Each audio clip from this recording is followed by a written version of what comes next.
Fala galera, bem-vindos a mais um ChecksCast. Hoje a gente está aqui com o Enzo Gorenzweig, cara que travou a internet semana passada buscando os direitos dele em uma reunião que ele fez com o escritório de advocacia e viralizou. Por quê? Porque ele ficou extremamente incomodado, insatisfeito e resolveu expor essa situação para todo mundo, justamente para que a gente possa buscar ter serviços melhores no Brasil.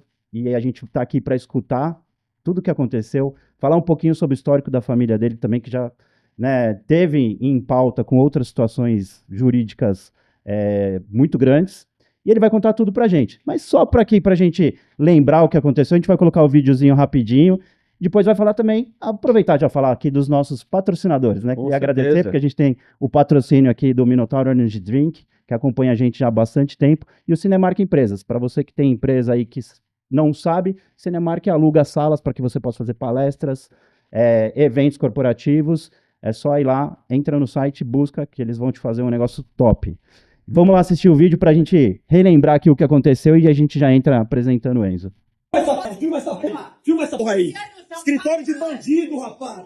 Você é bandido, rapaz. É o que você é. Você é bandido, meu irmão. Tomar no cu de vocês. Você até fora dos corredores escuros do fórum, rapaz. Você é bandido, Se foram rapaz. bandidos com a Você é minha bandido. palhaço, Ricardo. Você vai... Você é bandido, rapaz. Eu tô saindo aqui, ó. Eu vou voltar com a polícia nessa bosta desse escritório de advocacia, Luque Advogados, que são bandidos que ficam aqui, ó, nesse prédio do São Paulo, tá? Que é a bandidagem, entendeu? A bandidagem comigo não vai passar, entendeu? Escritório de advocacia nenhuma vai me roubar, me passar pra trás e achar que vai me tirar de palhaço, tá bom? Aqui, ó, eu volto com a polícia aqui, tá? Pra pegar meus documentos, tá bom? Seu doutor Luciano Godoy, seu doutor Ricardo Zamairola, sua doutora Kátia Vilhena, tá bom? Vai ter que me dar tudo bonitinho. Cara, seja muito... Você ficou nervoso, hein? E o cara super de boa, assim, super tranquilo. Você imagina, pra ter chegado... Pra chegar nesse estágio. Você imagina que os caras não fizeram comigo. Bom, você vai contar tudo pra gente. Contar, com Obrigado certeza, por ter vindo aqui pra contar tudo pra gente, pra gente saber o que aconteceu, né? Obrigado Entender. a você, em primeiro lugar, Samuel, pelo espaço, né, meu? Aqui, a todos vocês, ao Grupo TX, por ter me recebido aqui, por ter me dado a oportunidade, né, de contar essa história. E, cara, eu fiquei, assim, né, de antemão, já queria falar isso, abrir falando isso, que eu fiquei chocado, cara, tenho me chocado cada dia que passa com o poder das redes sociais, com o poder da internet e com o poder de quando você tá, né, com uma causa legítima e que as pessoas ainda se identificam e se solidarizam, cara, eu vou te falar, todo dia eu acordo, mando mensagem para minha mãe, para minhas irmãs e tal, e falo, meu, eu tô chocado, cara, com as mensagens que eu tô recebendo, com as pessoas que eu tô tendo a oportunidade, né, de conhecer e que talvez eu não teria se não tivesse acontecido isso, entendeu? Então, cara, eu realmente, meu, agradeço demais, vocês são, né, parte disso, inclusive, né, foram, inclusive, os primeiros, né, que me chamaram aqui, né, através da van e falaram, Enzo, vamos lá, meu, pelo amor de Deus, você precisa falar e tal. E eu falei, claro, meu, vai ser um privilégio, cara. Então eu tô super honrado, inclusive, de estar aqui, meu, e de vocês poderem ter me dado esse espaço aí pra gente compartilhar essa história. Acho que a gente tava falando antes de começar a gravação, mas a gente também se solidariza, porque, cara, quem no Todo Brasil mundo já viveu, o que você comentou. Exato. Né? Exato. Quem nunca teve uma situação assim, né? Se sentiu lesado. Ou se sentiu lesado por uma prestação de serviço ineficiente, ou eventualmente por conta, né, da justiça no Brasil, ter tido algum tipo de problema. E aqui nesse caso, Samuel, eu me senti ainda lesado por esses 3 motivos juntos, para você ter uma noção. Por quê? Porque eu prestei um serviço e não recebi, entendeu? Aí contratei alguém para prestar um serviço, para resolver essa minha prestação de serviço, né, que eu não tinha recebido. Essa pessoa prestou um serviço indevido, que é o que você falou, né, um serviço, né, não eficiente, pior do que isso, né, muito pior. E a terceira, a indignação de você chegar, né, depois de tudo isso acontecer, de 1000 histórias que eu vou contar aqui, claro que a gente está aqui para isso, mas, né, começando do final, né, para depois falar do começo, depois de você passar por tudo isso, você sentar na mesa e você ser confrontado com a seguinte frase: realmente, Enzo, perdeu, não tem o que fazer, a melhor coisa é você aceitar. De uma Fica situação. quieto e vai embora. De uma pessoa que passou 2 anos e quase meio, 3 anos, né? Eu tinha uma relação de 7 anos com eles, mas falando desse processo, uma pessoa que passou quase 2 anos e meio, 3 anos, olhando para mim, para minha mãe, para minhas irmãs, para minha avó, que é uma senhora de 82 anos, e falando para ela o seguinte: não, o direito do seu neto é bom, vocês vão ganhar, não tem como e tal, vai ganhar os contratos, você tem um contrato super bem feito, que inclusive foi esse escritório que fez, que inclusive foi esse escritório que recebeu no mesmo processo para fazer este contrato, e eles receberam a parte deles, entendeu? Então tem muita coisa, assim, né, que me levou, cara, a tomar essa atitude, entendeu? Dessa forma, e que é o que a gente estava comentando aqui um pouco, né, antes. Cara, eu sou um cara muito tranquilo, Samuel. Eu odeio, entendeu, chegar nesse nível de estresse e tal. Eu odeio chegar nesse nível, né, de confronto com as pessoas e tal, seja quem for, entendeu? Eu odeio. Mas, ao mesmo tempo, é aquela frase que eu tava falando pra você, né? As pessoas às vezes acabam confundindo um cara que é legal, que é gente boa, que sempre tá nos lugares dando risada e tal, que nem é o meu perfil. Às vezes pegam uma pessoa, né, do outro lado e confunde esse cara com trouxa. E aí o cara fala: não, vamos testar o limite desse trouxa, entendeu? Vamos ver se esse cara é trouxa de verdade. E aí entra uma coisa que, né, que eu tenho falado muito, que falei pra vocês aqui também, e já querendo ou não me apresentando um pouco. E, cara, se eu não tomar, né, e eu fiquei muito feliz, inclusive agora, né, com essa questão do poder das redes sociais, né, de inclusive poder inspirar pessoas a buscarem o direito delas de forma mais ativa. Eu falei isso pro meu pai antes dessa reunião, até postei um texto, né, que tá no meu Instagram, que eu também escrevi antes dessa reunião, um dia antes, na noite anterior. Como você corrigir, né, injustiças, né, meu? Como é que você faz para corrigir uma coisa que você sabe que não tá justa e que tá acontecendo com você, entendeu? E aí eu faço parte, cara, de uma linhagem, né, o meu pedigree, ele, apesar de eu ser esse cara super tranquilo, gente boa, conciliador, é o que eu tava falando pra você aqui, Samuel, ganhei dinheiro, saí de uma situação ruim financeiramente, uma situação boa financeiramente, muito boa, fazendo acordos, cara. Como é que eu posso ser um cara de conflito, entendeu?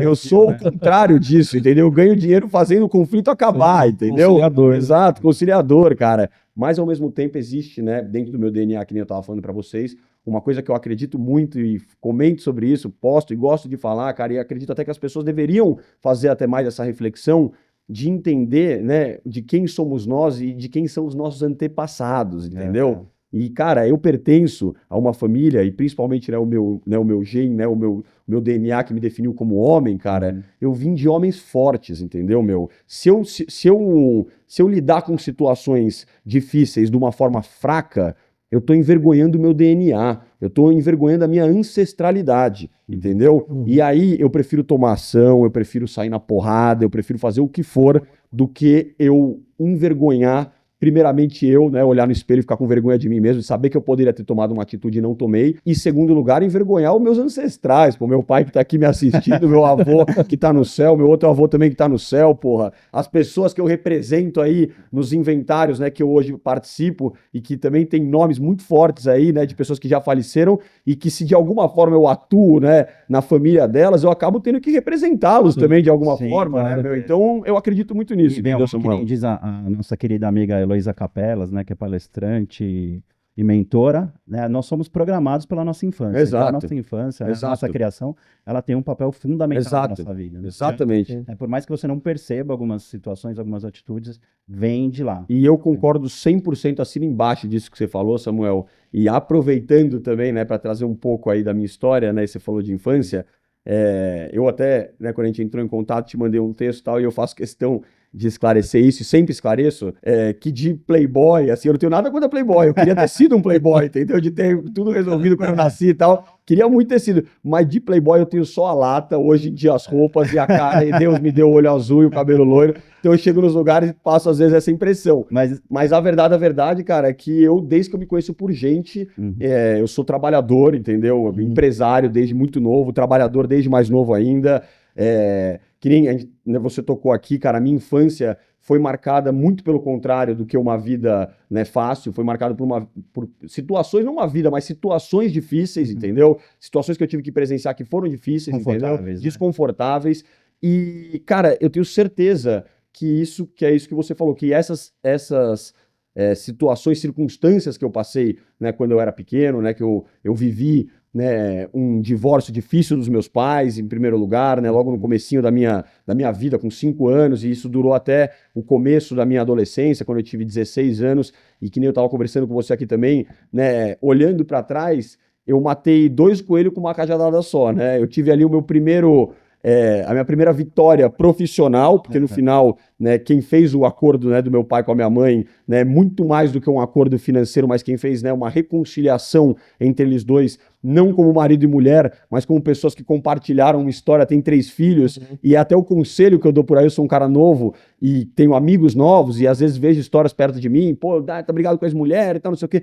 Eu falo, amigão, paciência e sabedoria, porque a partir do momento que você teve filho, é melhor você gostar de conviver com a tua mulher, porque você vai ter que conviver até o final da sua vida, entendeu? Quem me conhece de verdade sabe que falou, Enzo, meu, você não tinha jeito, cara, você nasceu nessa porra e nessa porra que você ia trabalhar, não tem jeito. Mas é legal você mencionar isso, até pra gente buscar aqui, trazer um histórico, porque assim, né, você passa, sim, né, uma impressão de, não diria de ser um playboy, mas de ser uma pessoa que teve Uma vida né, abastada, abastada. desde pequeno. E não foi bem assim, Não. tá? A gente sabe da história Não. que não foi exatamente assim, e acho que é legal você contar, por quê? Porque quem vê também, quem conhece, sabe do nome da família. Exato, às vezes acha que foi tudo fácil e tal, e realmente não foi. Sim, porque porque seu as avô, pessoas- inclusive, foi dono Exato. de uma, né, uma Foi indústria fundador muito de uma grande. das maiores indústrias petroquímicas, se não a maior do Brasil. Exato. tá? As pessoas às vezes veem esse histórico familiar, Sim. que tem empresário na Sim, família, sim. e de que as coisas sempre foram Sim. fáceis. Vamos falar que é empresário, já acho que é rico. Exato. É rico já. Num país pobre que nem o nosso, né, essa é a verdade, é verdade, você falou, às vezes o pequeno empresário, às vezes ele é tarjado de rico, Sim. entendeu? O cara que tem um bar, um pequeno bar numa comunidade e tal, às vezes o Eu cara... falo isso pro meu filho, né? Que meu filho fala, não, você, porque tá na moda, né? Eles vêm agora no TikTok, você Sim. tem 14. Ah, porque eu vou ser empresário, vou ser PJ, eu não quero ser CLT, e não sei o quê. Eu falo, cara, ó, o cara ali desse barzinho aqui da esquina, Exato, isso, assim, exato. tem que- Empresário. Exato. E outra, muita gente também, aproveitando que você fala isso, não, né, fazendo juízo de valor, até porque um precisa do outro para sobreviver, né? O CLT precisa do empresário, o empresário precisa Sim. do CLT, senão Eu os vou lá dois... pro botequinho. Exato, os dois não vivem sem um com o outro, mas a verdade é que muita gente também tem essa impressão de que você vai ser um empresário, você talvez vai trabalhar menos, ou você vai ter menos responsabilidade do que um CLT.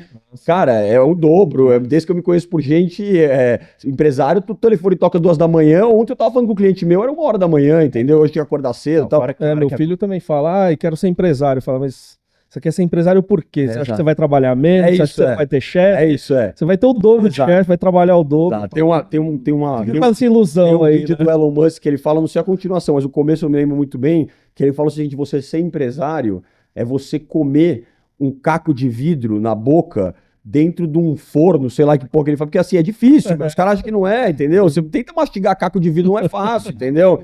E no Tem que Brasil mastigar é muito. foda, entendeu? Mais ainda. Mais ainda, cara. E aí, entrando até, né, nesse assunto que a gente estava falando aqui, né, de infância e tudo e tal, e já trazendo um pouco até, né, um paralelo com essas histórias que eu conta pra vivi e com as histórias que a minha família viveu, cara, a verdade é que muito também da infância, né, dura que eu tive e tal, foi claro, né, por uma questão de um litígio, né, difícil entre meu pai e minha mãe, e isso é uma coisa horrível, né, o que eu te falei, eu aconselho todo mundo a não fazer isso, entendeu? A dar qualquer jeito, mas fazer diferente, entendeu? E tal, porque uma hora você vai perceber que não é o melhor caminho, você vai resolver, e você vai ver que o tempo que passou, né, às vezes acabam deixando coisas que são chatas e que poderiam ter sido corrigidas antes, entendeu? Às vezes as coisas precisam acontecer, claro. Inclusive, eu sou muito grato a todos os problemas, né? Problemas não, mas as circunstâncias que eu passei quando eu era novo, Também porque moldaram. me moldaram e me fizeram ser um cara forte, entendeu? Desde que eu me conheço, né, por gente, eu sempre, cara, tive responsabilidade, entendeu? Eu nunca achei que a minha vida estava na responsabilidade de alguém ou que alguém teria que fazer alguma coisa por mim, muito pelo contrário. Eu sempre saí na rua fazendo as coisas pra mim e muito pros outros também, entendeu? Então eu sempre tive essa responsabilidade.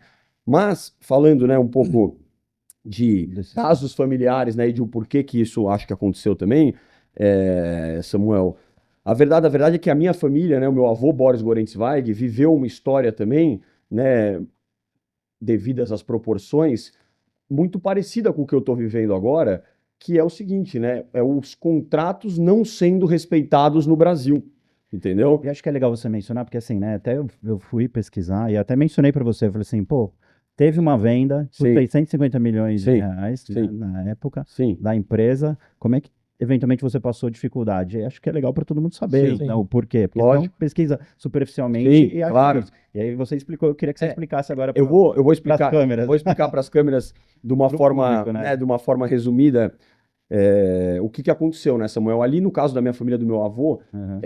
ele sofreu, na verdade, né, uma incorporação, né, que a gente considera fraudulenta, né? Meu avô foi fundador e dono, né, do Grupo Petroquímica Triunfo, no Rio Grande do Sul, e o que acontece foi que existia, né, um interesse, talvez naquela época, né, do governo junto a grandes empresários, na época Odebrecht e Braskem, né, Braskem através do Odebrecht, de entrar nesse setor. Meu avô era um cara que não queria vender, bateu muito o pé para não vender, e acabou se prejudicando muito por conta disso, entendeu? Porque foi criado um monopólio. Hoje o setor petroquímico no Brasil é um monopólio. Esse monopólio é da Braskem, entendeu? A nossa empresa, se eu não me engano, depois a gente pode até checar, mas se eu não me engano, acho que foi a última a ser incorporada no grupo, e depois disso não tem mais nenhuma empresa, entendeu? Então, cara, o que aconteceu ali foi uma incorporação onde não respeitaram um acordo de acionistas que meu avô tinha, né, dentro da companhia, e acabaram passando por cima de tudo e incorporando a gente, né, no Grupo Braskem, fazendo uma conversão de ações. Não teve transação financeira. Dinheiro envolvido. E o que aconteceu ali foi que a gente foi incorporado por 112, 113 milhões de reais, uma conversão onde a gente tinha ações ordinárias, né, com direito a voto do nosso Grupo Triunfo. A gente foi incorporado no Grupo Braskem nesse valor, né, de ações preferenciais, sem direito a voto. E, inclusive, né, essas ações do meu avô também, mesmo essas ações preferenciais, a gente acabou não conseguindo ter acesso, fruto de uma outra briga dele também com o irmão dele, que está em litígio até hoje também. E, na verdade, todas essas brigas ainda estão em litígio até hoje, né? A gente tem um recurso aí no STJ, né, que é a execução específica de um acordo de acionistas, né, que remete, né, à volta, né, da família Gorenzweig para a empresa, e a gente tem uma ação rescisória, né, que busca justamente trazer de volta essas ações, mesmo as preferenciais, que a gente recebeu e que foram, né, na época, bloqueadas e vendidas pelo meu tio-avô, né, contra uma decisão judicial. Então existe, né, uma ação rescisória para discutir todos esses fatos aí, né, que foram... Ou seja, uma venda que nem queria ser feita, na verdade, e que nem se recebeu por ela. Exato, não recebeu. Na verdade, uma venda onde a gente foi subavaliado, essa que é a verdade, né? Porque, inclusive, como eu falei para vocês, tem diversas audiências, inclusive do meu avô, né, fazendo oferta para comprar a outra parte da companhia, que era menor que a parte dele, por muito mais do que o que ele foi incorporado. Então, a matemática acho que não mente, e os documentos estão aí para mostrar tudo. Mas é o que eu te falei, né? Na época eram outros interesses, né? Acabou que o jogo que foi montado foi esse. E é o que eu te falei também, viu, Samuel? Eu acho que, cara, a gente tem as nossas ações aí que a gente tá, né, buscando reaver esse direito. Mas eu tive, né, dentro dessa briga e dentro dessa história, né, de litígio familiar, muito exemplo, né? Foi uma pergunta que você me fez, né, de como isso me moldou. Muito exemplo também de o que não fazer, entendeu? Então eu acho que eu passei aí por essa história também, né? E hoje, como eu figuro, né, nessa história e tal, e querendo ou não, tô na ponta da lança aí para resolver, eu tenho uma outra opinião, talvez, né? Como eu te disse, né, por mais que... E meus tios também, então a gente tem uma fama, às vezes, de serem caras brigões, né? De caras agressivos e tal. Eu, muito pelo contrário, cara. Eu não sou um cara agressivo, entendeu? Muito pelo contrário, sou um cara conciliador. Então, inclusive, né, quando a gente fala desse processo, né, e que é um tabu ainda na minha família, né, e tal, cara, a minha intenção sempre foi, sempre é, e se alguém tiver ouvindo isso, né, da outra parte, cara, sempre foi resolver, entendeu? E colocar, né, um ponto final nessas histórias, porque eu acho que as histórias uma hora passam, né, meu? Às vezes é o que eu te falei, as coisas passam também, não adianta a gente viver de passado. Eu acho que o direito tem que ser reavido, né? Sim. Mas, assim, as histórias passam, entendeu? Não dá pra gente ficar vivendo de passado, também não dá pra gente viver de futuro, senão a gente vive ansioso, né? Então a gente tem que viver do presente, né, Samuel? Eu acho que o presente é o mais importante. E a gente tá falando de uma ação de 16 anos, é isso? Não? A gente tá falando de uma ação de mais de 30 anos, Mais né? de 30 anos? Porque essa ação começou, na verdade, por uma disputa de controle dentro da companhia do meu avô, dele com os outros sócios, antes dessa incorporação, muito antes, quando meu avô ainda era dono da empresa. E essas brigas começaram em 1980, entendeu? Como eu te disse, né, existiu um momento do processo onde um dos sócios, antes até acho que da companhia chegar a abrir as portas, um dos sócios resolveu não, mas ele não estava em condição, né, de fazer o último aporte, e esse último aporte da companhia era necessário para a companhia abrir as portas. A única pessoa que poderia fazer esse aporte, segundo o acordo de acionistas, era o meu avô, que era um capital nacional privado, entendeu? Ele chegou, né, a tentar em assembleias, a tentar fazer amigavelmente, não conseguiu, fez litigiosamente, depositou o dinheiro desse subscreveu as ações, né, desse sócio que estava saindo fora, e aí se iniciou uma disputa por controle, né, dentro da companhia, e essa disputa, como eu te disse, começou muito antes de 2009, começou em 1980, mais ou menos, entendeu? 70, 80, meados de 80, acho, e aí se deu até a incorporação do grupo no Grupo Braskem, entendeu? E você acha que isso é uma questão mais política, Não, ineficiência? Foi uma questão 100% política e uma questão 100% também de ineficiência jurídica, mas eu acho que a gente está num país que, quando tem a questão política envolvida, eu acho que ela acaba, infelizmente, acaba extrapolando a questão jurídica, entendeu? Então a gente teve uma questão de ineficiência jurídica, muito, sem sombra de dúvidas, mas ela é fruto de uma vontade política de fazer acontecer, entendeu? Né? E quando você tem a vontade política de fazer acontecer, esquece, meu, entendeu? Vamos fazer. É o que eu te falei, né? Tenho muito essa experiência do que não fazer, né? Hoje em dia, se tem uma vontade política contra mim, eu sou o primeiro a sentar lá e falar, vamos resolver, entendeu? Eu tô fora, vocês querem ficar, eu tô fora, entendeu? Eu vou...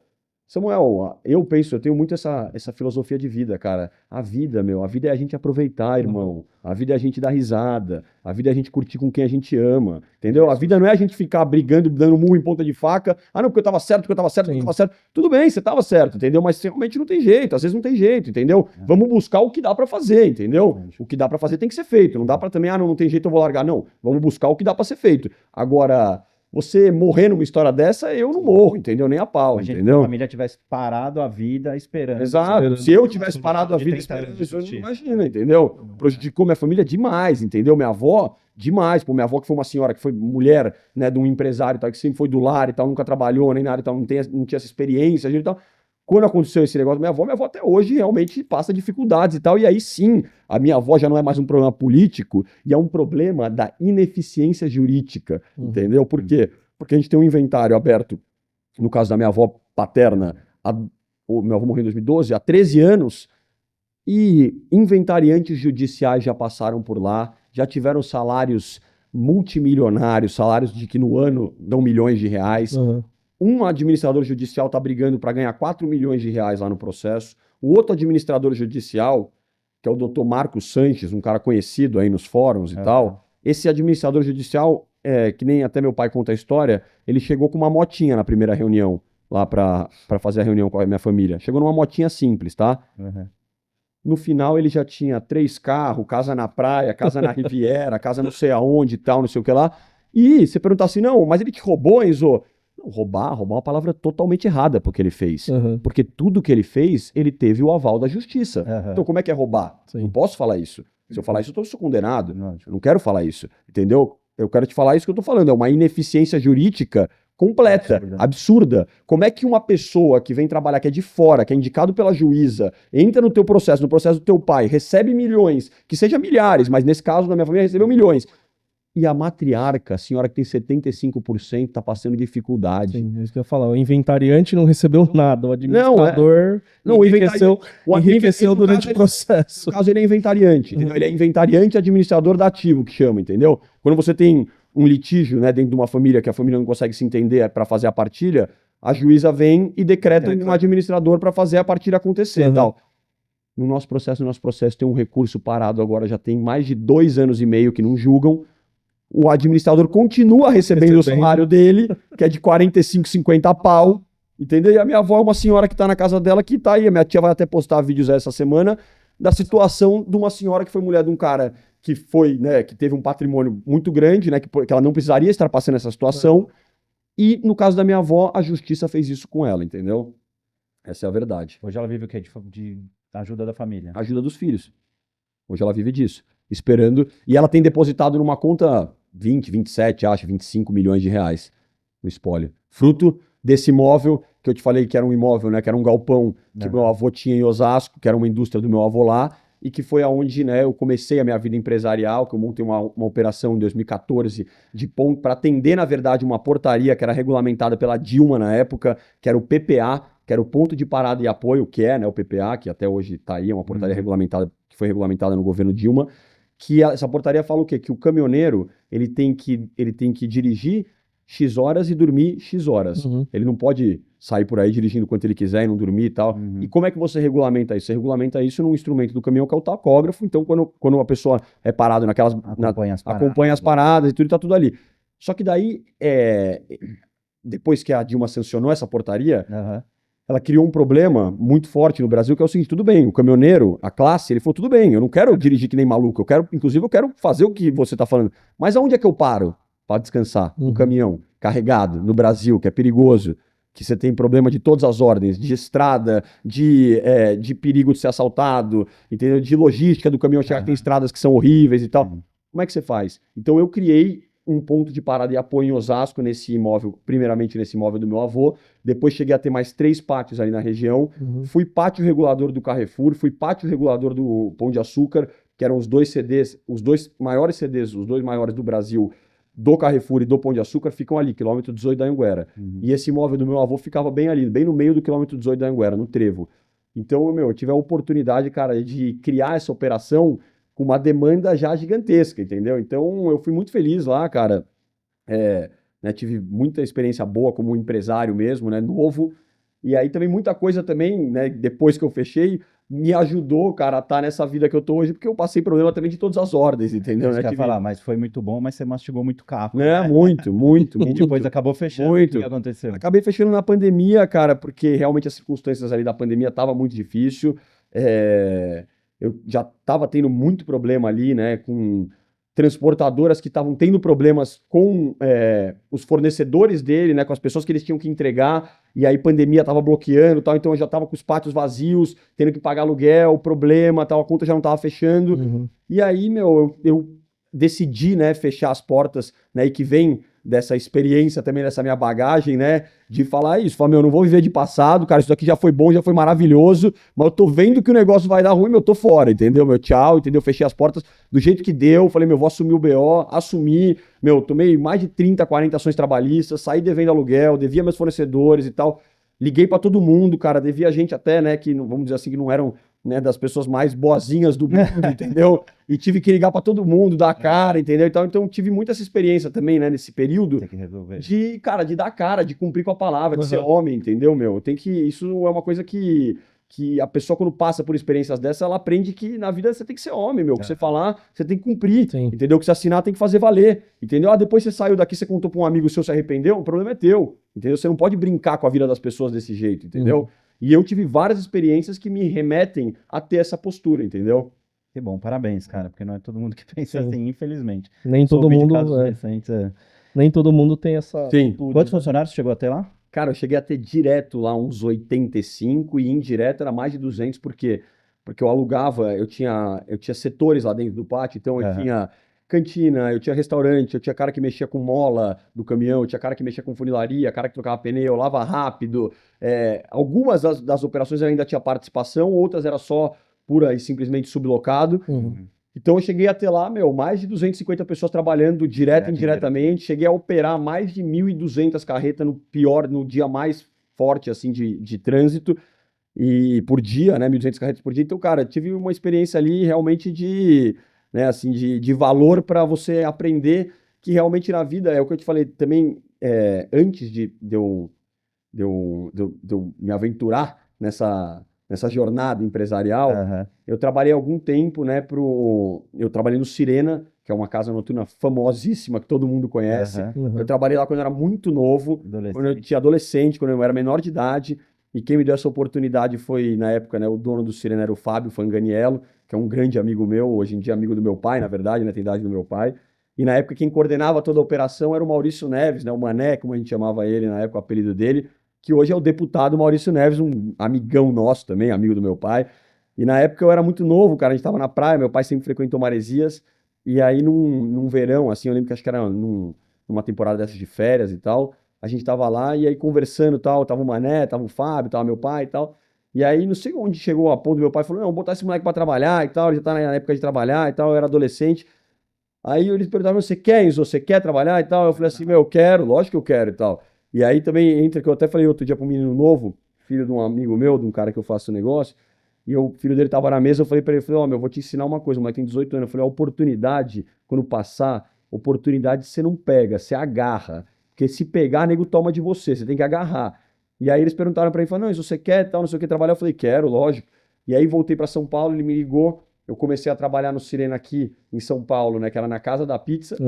Trabalhei durante uns 2 anos lá, dos 17, talvez aos 18 e pouco, quase 19 anos. E, cara, fui muito feliz porque me deu uma experiência muito boa, né, nessa questão de responsabilidade. Então, meu, eu tinha que bater ponto, eu tinha que bater cartão, eu tinha que descer todo final de semana para distribuir flyer no litoral norte inteiro, né, porque todo mundo ia no Sirena, então todas as praias ali antes de Maresias, a gente tinha que passar e ir distribuindo flyers nas pousadas parceiras e tudo e tal.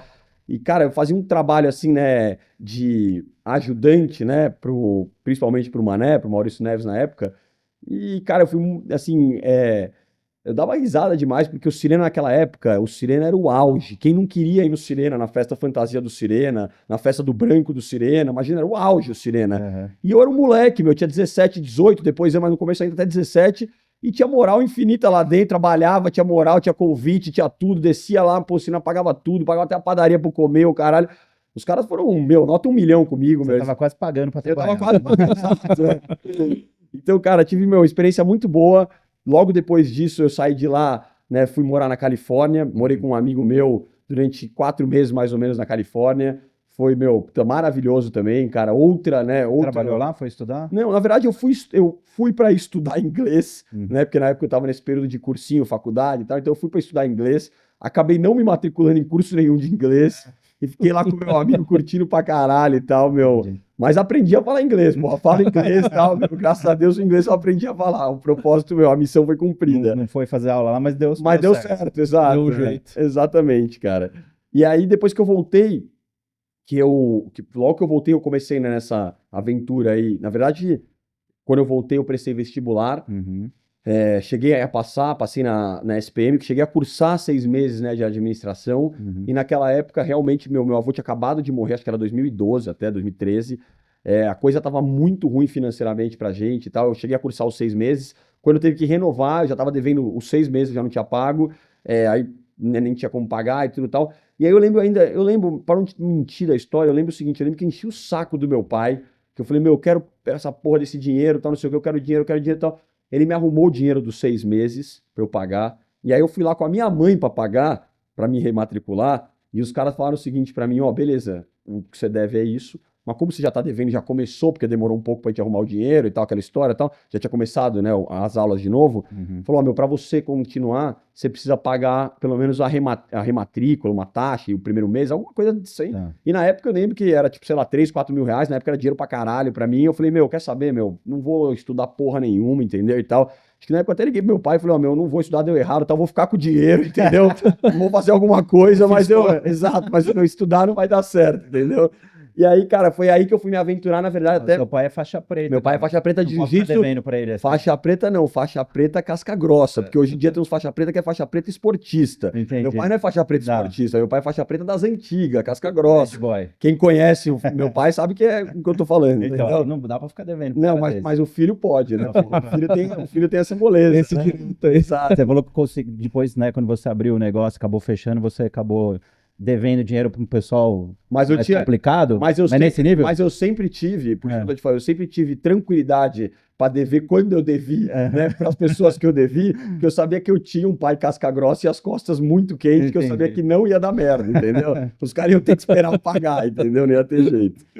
Desculpa, eu te cortei. Imagina, Aí depois, que isso. Não, aí depois que eu voltei na Califórnia foi com essa exatamente... grana você fez o quê? Não, foi exatamente quando eu voltei à Califórnia com essa grana que eu abri, né? Porque precisava nesse galpão do meu avô. Era um galpão que, como a gente já tinha vivido essa história lá da Triunfo e tava tudo travado, tudo tal, era um galpão que tava num estado, assim, né, de quase abandono, assim, entendeu? A gente tava tentando ali, minha avó, às duras penas, pagar um cara pra ficar lá cuidando, tava, imagina, um galpão de 40 mil metros, uma pessoa cuidando e tal. Então tava tudo... Com esse dinheiro, cara, foi o dinheiro que eu fiz... a primeira limpeza no galpão e tal, tirei, né, as gramas, as coisas, botei uma luz, botei uma água, tal, não sei o quê, e botei uma placa lá, né, que na época do meu estacionamento chamava Truck Park, e botei essa placa Truck Park e, cara, começou a entrar gente, meu, à torta e à direito. Meu primeiro contrato com o Pão de Açúcar eu celebrei, eu era menor de idade, pra você ter uma noção, que eles paravam 300 e tantas carretas comigo lá por dia. Então, cara, eu realmente fui muito feliz, entendeu? Essa que é a verdade. Eu tive um período, Samuel, né, e Fábio, eu falo isso, eu tive um período, talvez... duro, né, de infância, de conviver com problemas financeiros, de conviver com esse negócio de pai e mãe separando, né, e problema, tal, não sei o quê. Mas, cara, eu te coloco como um marco, assim, da minha vida, do primeiro momento que eu comecei a trabalhar na minha vida, e eu falo muito isso, né, nos textos que eu escrevo e tudo tal, da força do poder do trabalho, entendeu, meu? O trabalho, cara, o trabalho dignifica e tira qualquer um de qualquer situação. Antigamente era o homem, exato. Hoje em dia é o trabalho, entendeu? Então o trabalho, cara, ele vai te tirar de uma situação que você não gosta e ele vai te colocar na situação que você quer chegar, entendeu? Se você não desistir, claro que tem, né, tem toda uma questão, principalmente aqui nesse país, de perseverança, né, meu, de não desistir, de não abaixar a cabeça, cara, de continuar, de se frustrar e continuar, entendeu? Meu, eu falo muito isso, é o seguinte, na verdade, o empresário no Brasil, né, até ele chegar, né, num nível, né, confortável, vamos dizer assim, é frustração todo dia, meu irmão. E se você não se frustrar, e se você não lidar bem com a frustração, você tá fudido, entendeu? Você não vai viver, você vai se estressar, você não vai trabalhar, entendeu? E ser determinado não desistir não quer dizer seguir numa ideia que não faz sentido. Total. É aquilo que você também isso que eu falei pra você também, entendeu? Quando a gente vê que tá indo num caminho, né, e que não tá dando certo, não tá saindo como a gente espera, a gente tem que mudar, entendeu? E aí remete a essa história que eu vivi agora, que é o seguinte... Eu intermediei, para vocês terem uma noção, esse inventário da minha bisavó materna, onde os herdeiros dela, né, que é a minha avó, a minha tia-avó, que é uma querida, e a minha outra tia-avó, que é falecida e tem os 3 herdeiros dessa minha tia-avó, né, que foi quem representou essa minha tia-avó nesse processo, que chama Rodrigo, Paula e Giovanni Scarano. Esses caras, né, que resolveram, né, que foi aonde começou a dar toda essa repercussão, resolveram não me pagar uma prestação de serviço que eu fiz com eles e que, além de contrato assinado, aditado e tudo tal, eu tenho fotos, vídeos, gravações, mensagens quase de amor pra mim, entendeu? Porque o que aconteceu ali foi o seguinte, né? Que fique claro essa história pra todo mundo, né? Vamos lá, vamos entrar. Vamos entrar no mérito, né? Vamos entrar no mérito, né? Que fique claro, tá? Essa história é o seguinte, a minha bisavó faleceu em 2013, entendeu? As 3 filhas dela eram vivas na época. Ela foi feito o inventário dela com uma quantia muito irrelevante, né, de patrimônio, e ninguém mais falou nisso, entendeu? Essa é a história. Ninguém mais falou nisso. Depois de 6, 7 anos, a minha mãe, voltando para... Você quer conhecer uma história de Deus? Eu vou te falar uma história de Deus agora. A minha mãe, voltando com um amigo dela de Poços de Caldas, passou na frente de Campinas e comentou com esse amigo dela. Falou assim, pô, você acredita que a minha avó, né, no caso dela é vó, no meu caso é bisavó. Você acredita que minha avó era daqui de Campinas e tal, não sei o quê? Meu amigo, pô, sua avó é daqui de Campinas? Mas por que daqui de Campinas? Porque ela foi casada a vida inteira com um cara que morava aqui em Campinas e tal, não sei o quê. Ela é viva? Não, ela já morreu em 2013 e tal. Aí esse amigo da minha mãe perguntou pra ela, falou, mas e ela deixou alguma coisa? Não deixou. Mas ela era casada com quem? Ela era casada com fulano de tal. Mas não deixou, ela era casada com esse fulano de tal e vocês não têm nenhum direito e tal, não sei o quê. Pô, engraçado. Aí minha mãe voltou com isso na cabeça, foi conversar comigo, com a minha avó. Eu já figurava, né, como litigante, né, no processo do meu avô paterno. Eu já tinha comprado, inclusive, a parte de um dos herdeiros, né, desse meu avô e já figurava ali no polo como representante desse herdeiro, como litigante. Então, minha mãe já sabia que eu tinha, né, uma experiência vasta nesse assunto, ainda mais, né, por tudo que a gente já tinha vivido ainda junto, né, no escritório de advocacia, separação, o cara e tal. Ela chegou pra mim e falou, pô, Enzo, eu tive um insight, cara. O cara falou pra mim, né, meu amigo falou pra mim e tal, pô, e a minha avó não deixou nada e tal. Esquisita aí. Será que não tem alguma coisa que a gente tenha que ver e tal? E realmente, na época, a minha avó e as irmãs dela não quiseram ir atrás de nada, entendeu? Não é que foi uma coisa que foi sonegada, tal, alguma coisa desse nível. Não foram atrás, entendeu? Foi só exclusivamente isso. E aí, começou essa história da minha mãe, da minha avó e eu, né, tentar entender o que poderia ser feito. E essa minha bisavó, ela tinha tido um relacionamento com esse marido dela de muitos anos, só que eles nunca foram casados no papel. Então, eles nunca foram reconhecidos marido e mulher. Então, quando ela morreu, inclusive, ela morreu como... Ela era viúva, porque o meu bisavô de sangue, ele morreu, se matou. Então, ela era viúva na qualificação dela, não era casada. Então, o primeiro passo ali, para a gente tentar entender se existia alguma coisa que precisava, né, ser discutida, era fazer o reconhecimento da união estável dela com esse marido dela, entendeu? E aí, como é que funcionou? E aí eu começo a contar toda a história E aí, se vocês não entenderem, eu até peço para que você me pergunte, porque ela vai se misturando um pouco, entendeu? São duas famílias, né? Família paterna e família materna. Então, se confundir, você vai me perguntando que eu esclareço, entendeu? Começou do seguinte, minha mãe voltou, conversou comigo, conversou com a minha avó, e ali a gente falou assim, bom, beleza, vamos entrar com esse reconhecimento de união estável da bisavó, da nossa bisavó Nina. E aí a gente falou assim, bom, quem vai advogar? E aí começamos a ir atrás de alguns escritórios de advocacia. Eu procurei alguns, minha mãe procurou outros, a minha avó procurou outros e tal. E a minha tia Tatiana, que é a irmã do meu pai, ela era representada por esse escritório Luque Advogados no espólio do meu avô paterno. Nada a ver com a família de mãe, entendeu? E esse escritório atendia ela lá, sozinha, sem ninguém. E eu, o meu pai e a minha outra tia Valéria e a minha avó Cecília, eu figurando já como comprador, né, da parte desse outro tio meu e o meu pai, a minha tia Valéria e a minha avó, que éramos o maior polo, estávamos em outro advogado, nesse processo do meu avô paterno. E existia esse processo da minha avó materna, né, que eram os direitos da mãe dela, que a gente estava buscando em quem colocar. A minha mãe é separada do meu pai há 25 anos agora, 24 anos, mas sempre teve uma boa relação com a cunhada dela, ex-cunhada, que é a minha tia Tatiana.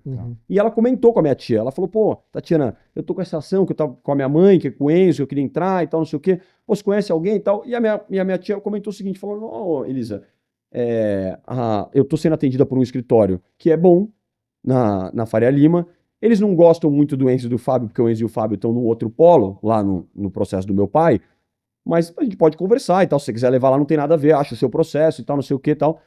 E aí a minha mãe foi lá nesse escritório com a minha avó para falar exclusivamente desse processo delas, né, da minha avó, no caso, minha mãe como ajudante dela. E aí sentaram lá e esse escritório decidiu pegar a causa, perfeito? Da sua mãe. Da minha avó, né? Da minha mãe. Através da minha mãe, mas da minha avó. E aí o que aconteceu foi o seguinte, esse escritório quando pegou a causa, Samuel, ficou instaurado um conflito. Por quê? Porque eles falam agora com esses vídeos que veio à tona tudo e tal, e eu voltei a ter uma relação mais próxima, que sempre foi, mas a gente voltou a ter essa relação que a gente tinha já com a minha tia Tatiana. O que ela me esclareceu agora, que não sou nem eu que tô falando, é ela que fala nos vídeos dela, depois o pessoal quiser ver, é só entrar no Tatiana, até, né, se quiserem entrar no Tatiana Gorentzweig, tá lá pra ver. O que eu vim a descobrir agora foi que nessa época, quando eles identificaram que através da minha mãe, da minha avó e de mim, poderia vir uma causa enorme de honorários milionários, eles resolveram inverter o que eles estavam fazendo, que até então o que eles estavam fazendo era falar para essa minha tia, que era a única familiar que era atendida por esse escritório, que o grande problema do inventário do meu avô paterno era meu pai, que a gente era, sei lá, entendeu? Não sei quais foram os termos usados, mas fazendo... Você viu os termos usados, você pode... Minha tia fala os termos, né, no Instagram dela. Então, eles também se viram num conflito, porque eles falam, a gente faz a caveira dos caras, agora os caras estão vindo aqui pra botar... Eu tenho que defender do outro lado aqui. Eu vou ter que defender a mãe do cara, que, pô, querendo ou não, é o cara também, então como é que vai ser? Aí eles falam, não, vamos inverter as coisas. Aí, isso tudo minha tia que conta. Aí a minha tia fala que é o seguinte, que eles começaram a mudar o tom da conversa e falar o seguinte, não, o Enzo e o Fábio não são tão ruins assim, dá pra trazer eles pra mesa, querendo ou não, ele tá com a sua mãe é a maior parte do polo, traz eles pra cá. Até então, não sei o quê. A mãe dela tinha 75%. 75% do inventário do meu avô, entendeu? E eles estavam lá com 3,57. Exato. Então eles queriam também a grande fatia que estava comigo, entendeu? Comigo através da minha avó, minha avó paterna. Aí eu peguei e, depois de muita conversa, inclusive conversa com o escritório, onde eles falaram, né? Onde eles se prestaram. E aí que mora o problema, entendeu, Samuel? Às vezes você vai conhecer uma pessoa... E você conhece a pessoa, você vê que a pessoa já tem um jeitão, às vezes assim, meio de falar, você vê que a pessoa já tem um jeitão meio impossível, você já mata o perfil da pessoa. O problema são os lobos em pele de cordeiro. Esses são os piores, entendeu? Que é aquele bonitinho que vem falar com você, aquela bonitinha que é educadinha, entendeu? Que fala manso, entendeu? Que é quase uma sonsa, entendeu? E que no final, tá botando aquele lugar que nem louco em você, entendeu? E aí o que aconteceu foi isso. Eles começaram a mudar o discurso para minha tia, na intenção de me trazer. Já estavam, mas antes disso, já estavam advogando no conflito. Por quê? Porque eles brigavam comigo, com meu pai, e já tinham pego a causa da minha avó materna e da minha mãe, entendeu? E aí, como eles viram que ia ficar esse conflito, eles falaram, melhor trazer todo mundo para cá, porque senão vai dar merda. Levaram. A gente foi para lá. Levei o processo do meu avô paterno para lá. Minha avó, minha tia Valéria, todo mundo, e meu pai, todo mundo ficou instaurado nesse polo, e esse polo chegou a ter quase 91% do inventário, entendeu? Porque minha tia Tatiana já estava lá e tal. E aí o que acontece foi o seguinte, a partir daí, a gente começou a ser os mocinhos, entendeu? Só que hoje, a minha tia relata também, que quando a gente, porque uma família, né? Então você imagina, faz reunião, vai todo mundo, faz reunião, vai só uma parte, faz reunião, vai só um e tal. E eles continuaram, inclusive, fazendo como é que foi esse jogo duplo, entendeu? Falando mal da minha tia pra gente, mal assim, o problema é sua tia, que é louca, que não sei o que, a outra que é não sei o que e tal. E o problema pra ela, não, o Enzo, o Fábio, são malandros, querem roubar, não sei o que e tal, tal. Então, como assim, né? Então ficou instaurado esse conflito, a ponto de chegar uma hora e a minha tia Tatiana, a minha avó Cecília e a minha tia Valéria saírem deste escritório. Exatamente por conta do conflito de interesses. Isso foi em 2022. Eles saíram. 2022, 3 anos atrás. E aí, quando elas saíram, ficou só eu e meu pai no polo, entendeu? Só que o que acontece? Para você ter uma noção, aí continuamos essa história da intermediação, né, deste inventário da minha bisavó Nina, né? Ficou eu e meu pai, né, no polo lá com o inventário do meu avô paterno e a ação rolando da minha mãe, entendeu? E aí é nessa ação da minha mãe que tá, né, o grande estopim, né, da minha avó, essa ação que tá o grande estopim da briga, que é o seguinte, sentei com todos os herdeiros, quando eu sentei com esses herdeiros, eles me deram um hiper mega desafio com os herdeiros e com os advogados. Quando eu sentei na mesa para falar a primeira vez do processo, o contexto era o seguinte, olha, temos uma ação, temos um bloqueio aqui de 60 milhões de reais e temos 14 herdeiros do outro lado, sendo que a maioria deles, ou metade deles, moram fora do Brasil, era pandemia, precisamos intimar eles. Como é que faz? Esse era o contexto quando eu cheguei nesse processo. Então, esses herdeiros e esses advogados me deram o seguinte desafio. Falaram, Enzo, 14 herdeiros para citar na pandemia, tentaram até fazer uma mediação, tentaram pedir uma mediação para todo mundo e não conseguiram. Então, tentaram de tudo e não conseguiam citar. Estamos falando de pessoas poderosas do outro lado. Tá? E aí o que aconteceu foi o seguinte, que eles me chamaram... morava fora, né? Exato. Eles me chamaram e falaram o seguinte para mim. Falaram, Enzo, porque começou a... Como eles advogavam para toda a minha família, e família é foda, né? Família vai lá, 1000 reuniões, vai um, vai outro, aquele que eu te disse. Chegou-se à conclusão, né? E chegou na orelha deles que eu conhecia um dos familiares da outra parte dessa ação da minha bisavó. E que eu poderia talvez ajudar, entendeu? Chegou isso no ouvido deles, dos advogados. Aí eles me chamaram para uma reunião e me perguntaram, falaram, Enzo, pô, essa história procede? Você conhece mesmo alguém lá que poderia encurtar o caminho, que poderia ajudar, que poderia talvez fazer um acordo e tal? Eu falei, olha, eu conheço, sei quem é e tudo tal, tenho conhecimento. Mas eu falei, olha, eu trabalho com isso, é o que eu faço para viver, entendeu? Eu falei, eu não vou trabalhar de graça. Se vocês quiserem que eu pare o que eu estou fazendo, né, ou não preciso nem parar, mas se eu quiser adicionar mais coisas ao que eu estou fazendo, eu vou trabalhar, vou colocar um contrato, e se vocês aceitarem, eu vou lá e presto o serviço. Perfeito? Perfeito, Enzo. Então vamos fazer uma reunião com os herdeiros. Fizemos uma reunião com os herdeiros, todos os herdeiros, sentamos na mesa, eu falei, olha, realmente eu tenho uma condição que eu conheço, uma pessoa do outro lado, eu posso, né, intermediar através dela, e para isso eu quero cobrar. Aí os caras falaram para mim o seguinte, falaram, não, Enzo, beleza, você quer cobrar? Mas, pô, você é da família, tal, não sei o que, já tem 60 milhões bloqueados, tal. Eu falei, não interessa, eu sou da família, mas eu trabalho com isso, entendeu? Não tem, é que nem você contratar, é que nem você tem uma obra para fazer, o seu cunhado é engenheiro, você vai chamar ele vai trabalhar de graça pra você, ele vai parar a obra que ele tá fazendo para fazer a sua de graça, não vai.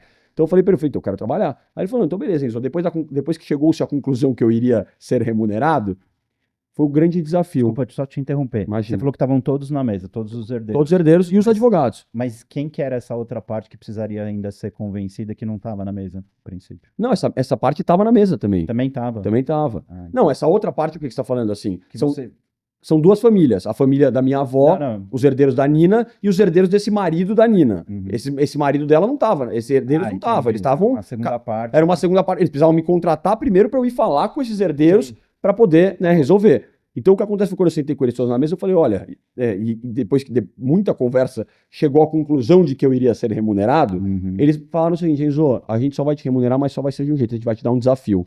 A gente já tem 60 milhões bloqueados. Isso já tá lá. Apesar de não ser dele, porque bloqueado e merda é a mesma coisa, entendeu? E você precisava ainda citar 14 pessoas do outro lado que moram fora e o caralho, então não sei o que, então ia demorar pra caralho pra isso acontecer. O que aconteceu foi o seguinte, eu falei pra eles, não, tudo bem, eu posso adentrar, e eles falaram assim, ó, Enzo, o que você conseguir, se você conseguir um acordo acima de 60 pau, o que você conseguir é seu. porque a gente não acredita que vem acima de 60 pau. A gente tá bloqueado 60, a gente acha que vai vir alguma coisa abaixo disso, entendeu? Fazer um acordo com em 30, em 20, sei lá, em 40 e tal. Falei, então tudo bem. Então passou disso é meu, passou disso é seu, beleza. Aí Fizeram um contrato. fizeram um contrato, assinaram. Quem fez o contrato para mim foi esse escritório Luque Advogados. Tá. Inclusive, né, foi o Luque também que fez os contratos, né, do acordo mãe, né, de inventário entre as duas famílias. Foi o Luque também que fez todo o contrato, né, da distribuição, né, desse inventário da minha bisavó para os herdeiros. Eles fizeram todos os papéis, entendeu? Eu fiz toda a parte negocial, eles fizeram todos os papéis. Então, contratual, perfeito. E aí, o que acontece foi o seguinte, Samuel, assinaram todos os papéis para mim, comecei as negociações, consegui, através, né, do meu relacionamento e muito mais do que isso, né, consegui identificar que o patrimônio desse falecido, né, marido da minha bisavó era um patrimônio no renda variável. Então a gente teve, e existia também uma gama de imóveis e que os herdeiros, né, da minha família falaram que não tinham interesse nos imóveis, que eles queriam apenas, né, a parte líquida, a parte financeira da coisa. Então eu fui entender o que era a carteira, né, de ações desse falecido marido da minha bisavó. Tive que fazer um trabalho magnânimo lá de entender o que a gente poderia zerar para eu poder ter lucro também, para eu poder dar para eles o que eles queriam, que eram 60 milhões, e eu ainda poder ganhar, entendeu?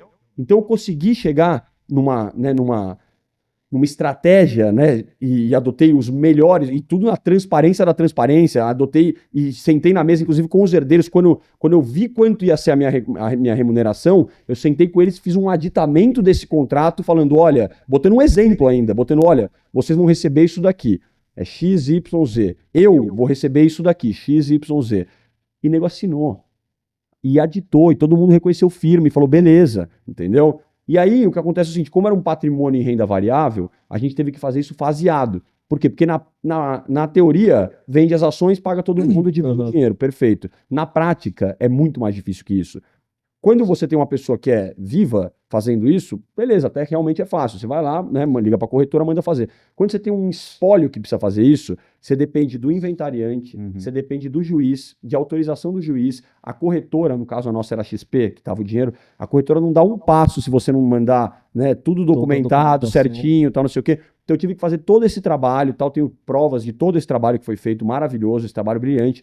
E no final, com todo esse trabalho que eu fiz, eu consegui encaixar acima do que eles queriam a minha remuneração de 27 milhões de reais, entendeu?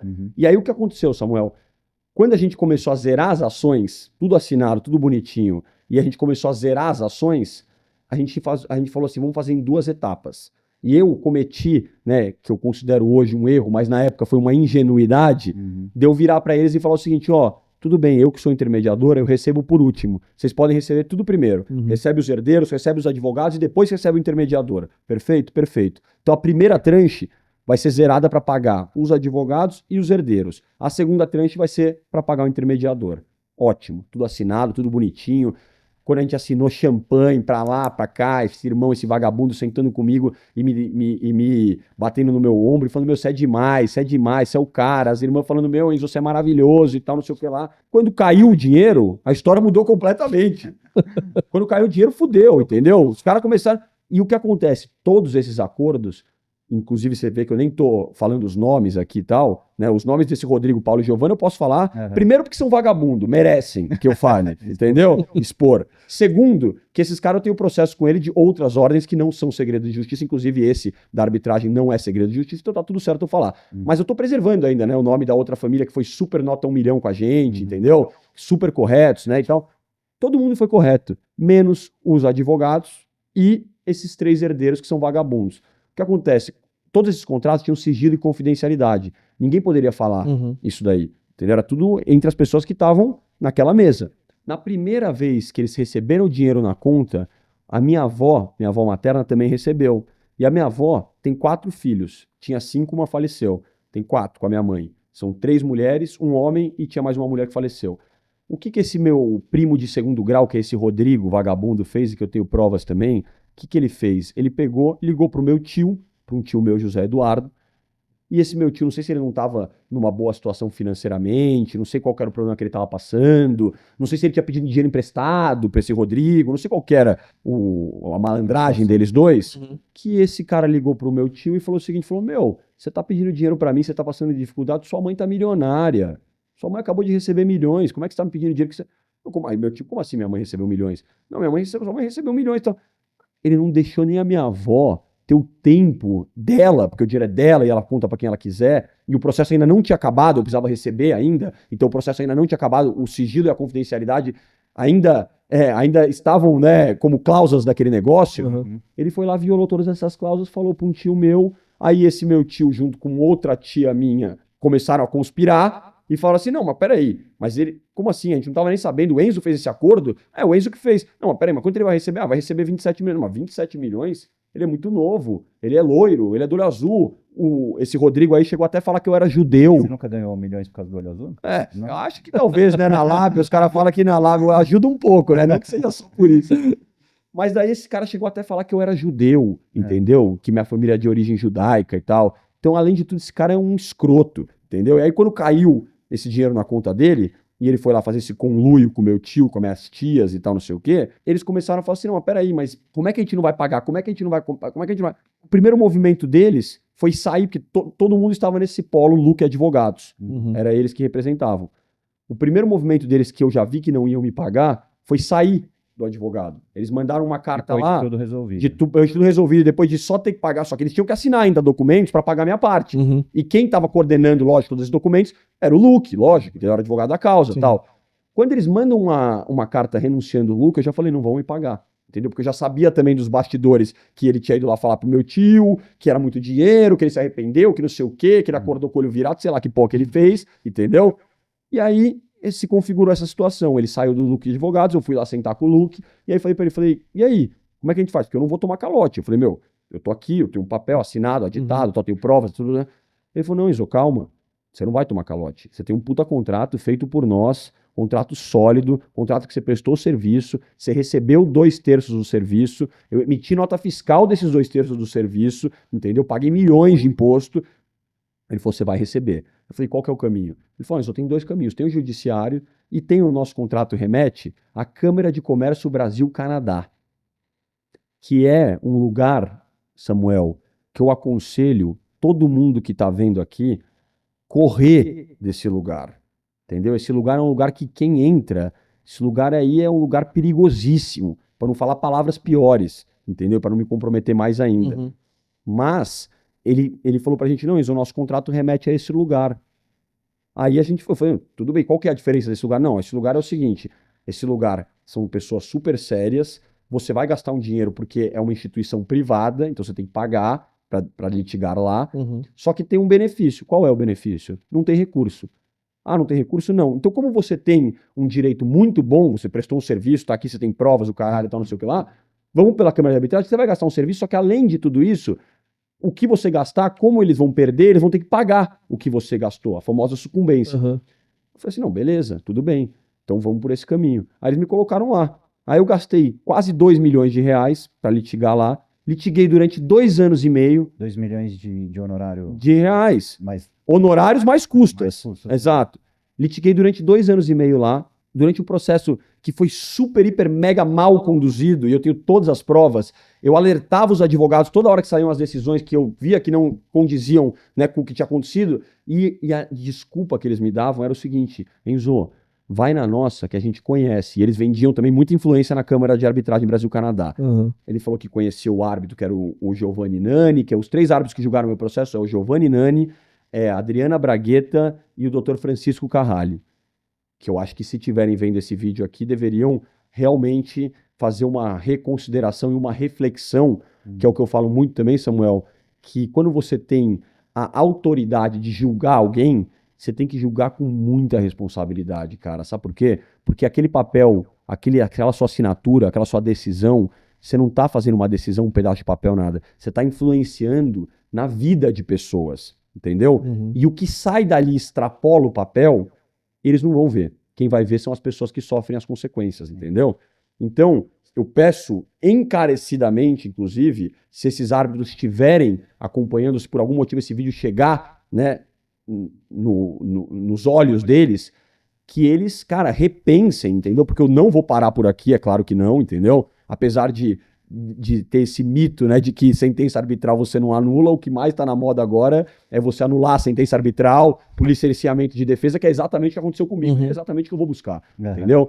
Mas voltando ao que a gente estava conversando aqui, eles me indicaram essa Câmara Brasil-Canadá e passaram o processo inteiro falando isso. Enzo, como está tendo muita decisão anulada do judiciário decisões arbitrais anuladas pelo judiciário, essas decisões que você acha que não são favoráveis a você, na verdade, são decisões da Câmara se resguardando ao máximo possível para que quando ela der a sentença ao teu favor, essa contraparte não venha lá e não vá tentar uma anulatória da sentença. E eu sempre fui nessa linha. Não, beleza, se você está falando, você é um cara que você já foi árbitro, que você conhece o processo e tudo tal, e você está me falando isso, eu vou acreditar no que você está me falando. Eu sou leigo, entendeu? Vou acreditar. O advogado aqui é você. O advogado é você. E você não pode fazer promessas de ganho para o seu cliente. E eles me prometeram ganho. Eu tenho gravado a promessa de ganho dele mais de uma vez, porque foram 2 anos e meio, né, de tratativas.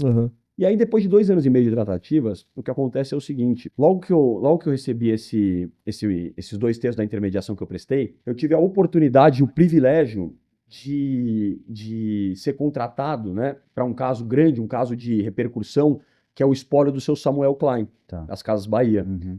E aí eu tinha acabado de receber tinha acabado de concluir esse serviço, fui apresentado através do meu sogro, né, para o Saul Klein, das Casas Bahia, que é filho do seu Samuel, e que estava vivendo um processo de inventário também litigioso, complicado, e precisava de alguém ali para ajudar ele, não só na ordem, né, financeira, mas na ordem estratégica da coisa, entendeu?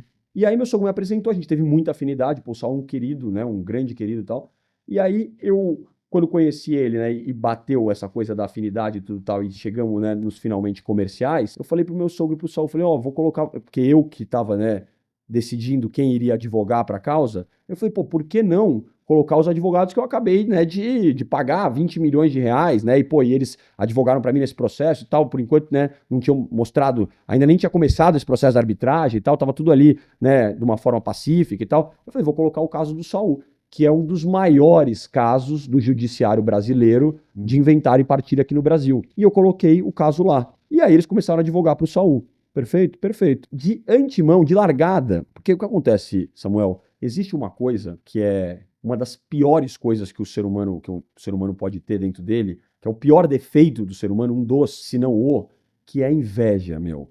E esses caras, anota o que eu tô te falando, esses 2 advogados, Luciano Godoy e Ricardo Zamairola, os caras têm e sempre tiveram, não sei porquê, inveja de mim, entendeu? Porque eles ganharam 20 milhões de honorários e o meu contrato de prestação de serviço total era 27, sei lá. Maior que o dele. Não sei se é por isso. Ou porque eu sou 20 anos mais novo que um, 30 mais novo que outro. Sei. Mas eles nunca conseguiram engolir que o cara que fez tudo ia ganhar um pouco a mais do que os caras que fizeram o papel. Entendeu? Eles nunca conseguiram engolir. E aí, numa atitude até nobre da minha parte, porque eu já tinha percebido isso, eu falei assim, se eles acharam que eu ganhei mais que eles e tal, vou colocar o caso do Saul aqui, do seu Samuel. Os caras vão ganhar dinheiro pra caralho, meu irmão. Você é louco? Não tem mais. Se tinha essa questão, não vai ter mais, entendeu? Coloquei o caso lá. Como eles são invejosos, sabe o que eles fizeram? Eles foram procurar, logo de cara, sem avisar a gente, sem ninguém, no mesmo prédio deles, eles foram procurar investidores para ir atrás de uma história que existe dentro do caso do seu Samuel Klein,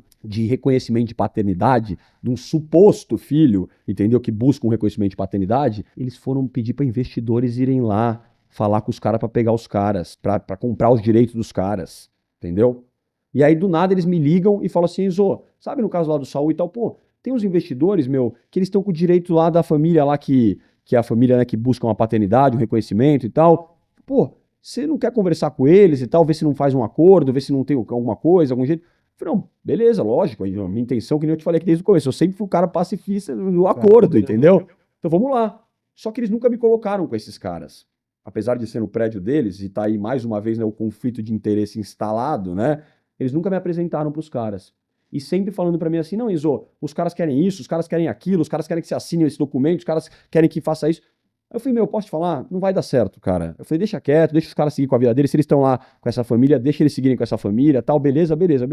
Passou um ano, voltou essa história à tona. Me vem esse advogado, Ricardo. Enzo, lembra lá atrás quando tinha aqueles investidores e tal, não sei o que, lembro, lógico e tal. Pô, então, beleza.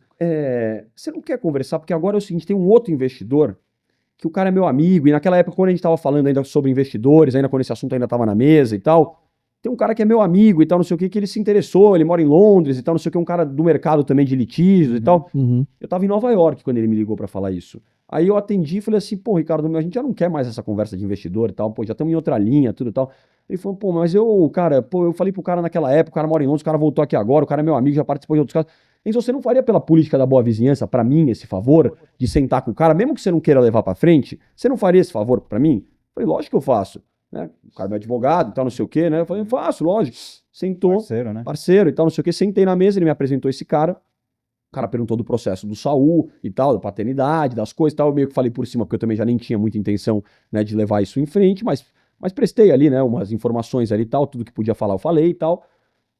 Deu uma semana, me liga esse advogado, Ricardo, e fala assim pra mim, fala assim, Enzo, cara, lembra aquele cara que veio aqui conversar com a gente e tal? Lembro. Então, ele foi lá falar com aqueles investidores lá. Falei, desculpa, eu não entendi. Ele conhece aqueles investidores, os investidores de um ano atrás, que ficam no mesmo prédio que eles. Ele conhece, pô, ele trabalhou com eles e tal, não sei o que. Eu falei, não, peraí, você não me falou nada. Você me falou que a conversa era com um amigo teu, que você falou que era de Londres, você não falou que era amigo do cara, que era do cara e tal. Ele falou, não, Enzo, inclusive o cara, esses investidores aqui do prédio, eles querem que esse cara que eu te apresentei seja intermediador das nossas conversas e que a gente dê 10% do acordo geral do inventário para esse cara, para ele fazer a intermediação, e a gente ainda, a nossa proposta que a gente faz, o Saul tem um direito de 300 milhões de reais sem correção lá no inventário do pai dele, de 2014 para cá. Esse é o direito dele hoje, tirando as brigas e tal, o direito dele é isso, 300 milhões de reais. O acordo que esses advogados vieram me oferecer é o seguinte, coloca esse rapaz que eu te apresentei para ir falar com o irmão do Saul, que ele que vai fazer o acordo, dá 10% para ele fazer o acordo, e desse acordo a gente divide 50% nós e 50% essa família, né, de possíveis herdeiros do seu Samuel. Aí eu falei para ele assim, vem aqui, qual que é essa divisão que você está falando? Qual que é o valor que você... Primeiro que você acha que eu vou dar uma procuração para um cara falar com uma pessoa que eu tenho acesso, entendeu? Para esse cara ganhar 10% e ainda desse montante de dinheiro que esse cara fizer o acordo, você está falando que eu vou ter que dividir com a outra parte? Qual que é a divisão? Que você está me falando 90-10? Qual que é a divisão 90% para mim, 10% para qual que é? Aí o cara teve a pachorra de virar para mim e falar assim, não, a divisão que eles estão pensando lá é de 50-50. E qual que é o número? 400 milhões. Eu falei, então quer dizer, 400 milhões, tira 10%, 360. Tira metade disso, 180. Você está falando para mim falar para o meu cliente, para o meu sócio, que 180 milhões para ele é um acordo bom. Para um outro cara ainda ir fazer. Você está me falando isso? Ah, Enzo, não, mas vamos ver. Aí o que acontece? Eu falei, não, então acabou esse assunto, não tem mais esse assunto, esquece, tal, não sei o que lá. Tá bom. E eu que era a âncora desse caso lá dentro do escritório, eu que levei esse caso pra lá e tal. E como esse é um tema sensível, reconhecimento de paternidade, o caralho e tal, eu sempre falei pra ele, meu, se for falar desse tema, fala primeiro comigo, eu coordeno de falar com os caras, né, tem meu sogro, tem Saul e tal, não sei o que e tal, eu coordeno. Beleza, depois dessa conversa que eu tive com ele, ele falou, meu, desse jeito que você tá falando não existe, ele começou a querer forçar a barra de fazer reunião com o meu sogro e com o Saul pra tentar enfiar neles isso daí. Sendo que eu já tinha conversado com os dois, eu falei, meu, o que o cara tá querendo fazer? Os caras falam, você tá louco e tal. E ele continuando, falou, não, mas eu quero fazer. Um belo dia, que eu vou te contar como acabou a história, porque primeiro, todo mundo soube aí como acabou a história, né, deles comigo, que foi nesse vídeo aí. Agora eu vou te contar como acabou a história deles com um dos maiores casos do Brasil de inventário. Acabou dessa forma. Depois dessa conversa comigo, onde eles queriam fazer um acordo leviano, né, para nós, e visando apenas os interesses dele, entendeu? E nessa negociação um spread milionário, multimilionário, entendeu? Eles deram azar. Sabe por quê? Que eles deram azar que eu sou uma pessoa iluminada pra caralho, sempre fui, entendeu? E o que acontece, antes até dessa luz vir à tona, eles mandaram uma mensagem, como eu já tinha pedido para não fazer, eles mandaram uma mensagem num grupo onde tá, né, eu, Saul, meu sogro, que é meu sócio, que é sócio, né, somos em 3 sócios e tal. Ele mandou uma mensagem no grupo falando assim, preciso conversar com vocês sobre o reconhecimento de paternidade, sobre a família, o acordo lá e tal, sendo que já tinha forçado a barra, que já viu que a gente não ia fazer de jeito nenhum aquilo que ele queria. Aí o que aconteceu foi o seguinte, o meu sogro respondeu assim para ele, falou assim, tudo bem, até podemos fazer a reunião, mas saiba, Enzo, né, que eu tava no grupo, que não estamos fazendo uma reunião com os nossos advogados. Estamos fazendo uma reunião com a contraparte, querendo dizer, porra, o cara tá forçando a barra de tudo para querer fazer esse acordo de merda para favorecer a contraparte, entendeu? Isso é um puta de um conflito de interesse gigantesco, entendeu? Enorme, entendeu? Gritante. Eu tenho todas as provas, entendeu? Não tô falando aqui de mané, entendeu? Porque eles estão achando que eu tô de mané. Eu não tô de mané, entendeu? Eu tô com tudo resguardado. Aí esses caras fizeram isso, meu sogro mandou essa mensagem, meu sogro é uma flor, um cara espiritualizado pra caralho, que você não tem noção, o cara mais meu bonzinho, pacífico do mundo. Ele mandou essa mensagem pros caras. Tudo bem, não estamos indo na reunião com os nossos advogados, estamos indo com... Sabe o que o cara fez? Um dos maiores casos do Brasil. Ele pegou e mandou um texto assim, esse Ricardo. Estou saindo do caso. Estou abandonando o caso. Abandonou. Tinha mais de 30 milhões de honorários na mesa, ele abandonou. Aí eu te pergunto, você acha que ele estava no conflito de interesse ou não? Você acha que ele sabia que a casa ia cair ou não? Aí, a casa não caiu, porque eu sou bonzinho pra caralho. Eu falei assim, não, vou deixar tudo quieto. Deixa quieto. Falei, tem esse processo meu da arbitragem lá. Eu falei, meu, vou segurar a onda, vou fazer a política da boa vizinhança, vou deixar lá e tal. Beleza, deixei lá. Não falei nada, fiz a transição, tive que sair de um dos maiores casos do Brasil, de um escritório para ir pro outro na correria, né? Uma puta de uma coisa, né, estressante e tal. Passei por tudo isso, graças a Deus consegui, né? Graças a Deus, até porque eu tive contratação de escritórios até muito melhores do que eles, né? Que eu estava sendo representado e tudo. Mas daí o que aconteceu foi o seguinte, Samuel, quando eu fiz tudo isso, eu deixei a poeira baixar, porque eu ainda tinha processos lá, eu tinha 2 processos com esse escritório. Eu tinha um processo, que era o processo do inventário do meu avô paterno, que eles ainda representavam meu pai e eu, querendo ou não, né? A minha tia já tinham saído tudo por conta do conflito, e tava eu e meu pai. E eu tinha esse processo dessa arbitragem, dessa prestação de serviço que eu prestei, né? Os caras assinaram e tal, não sei o quê, os vagabundos não querem pagar, mas vão me pagar. Mas eu tinha esses 2 casos lá com eles. Nesse caso do inventário do meu pai, do meu avô, né? Do meu avô paterno, que meu pai figura lá como herdeiro, a gente, que nem eu comentei aqui também, existe inventariante dativo lá, inventariante da justiça, um administrador judicial. E esse escritório de advocacia Luque Advogados chegou para mim e falou assim, vocês querem entrar para questionar a prestação de contas, né, o serviço que esse administrador está prestando lá? E realmente o serviço era leviano, é a palavra educada para falar. O cara estava simplesmente fazendo o que ele queria, o que não queria, torto e a direito e tal. E a gente falou, olha, primeira coisa, a gente representa 7% do polo. Tem sucumbência? Não, não tem sucumbência, porque a gente está entrando com um incidente dentro do inventário. Então não tem sucumbência. Foram claros, eu tenho as provas, tudo, tal, riscos, né? Os riscos e tal. Falei, então, se não tem nenhum custo, se não tem nenhum risco de não ter nenhum custo, vamos entrar porque é uma ação legítima. O cara precisa realmente explicar o que ele está fazendo lá. Vamos entrar. Beleza, entramos. Eles entraram em nosso nome. Não sei mesmo te dizer o que aconteceu. Eu sei que esse incidente dentro do inventário foi considerado uma ação própria. Aí eles perderam essa ação própria, que era uma ação imperdível, porque o dativo, o cara não fez nada no processo. Imagina, o cara não fez nada, não entregou nada, não entregou uma contabilidade, não defendeu um processo, não fez nada e ganhou milhões. Aí a gente falou, não, como assim, perdeu?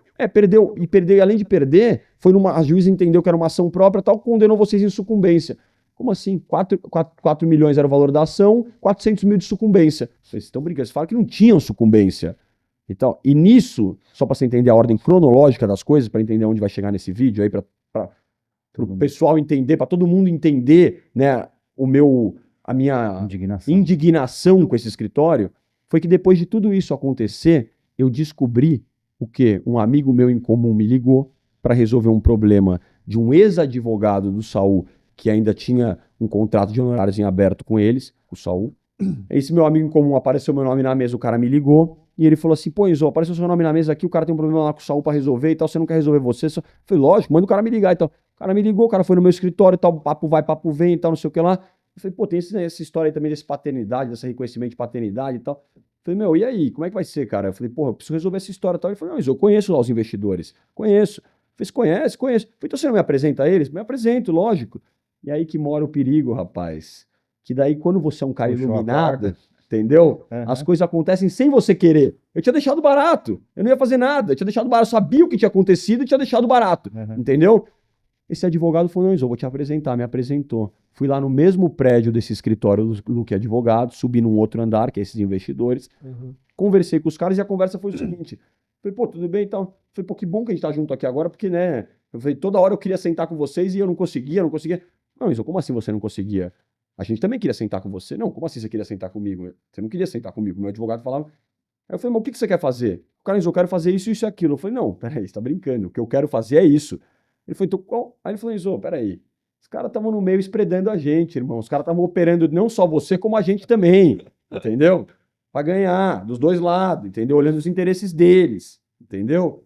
Só que eles se fuderam, por quê? Porque eles são nada nesse negócio, eles são nada, tanto que eles estão fora desse negócio. E esses investidores têm que continuar no negócio e eu sou o negócio, entendeu? Então, os investidores agora estão fazendo negócio comigo, entendeu? Nesse processo de paternidade, né? Vamos resolver essa história, se Deus quiser. Todo mundo já queria resolver. Todo mundo já queria resolver há um ano e cacetada.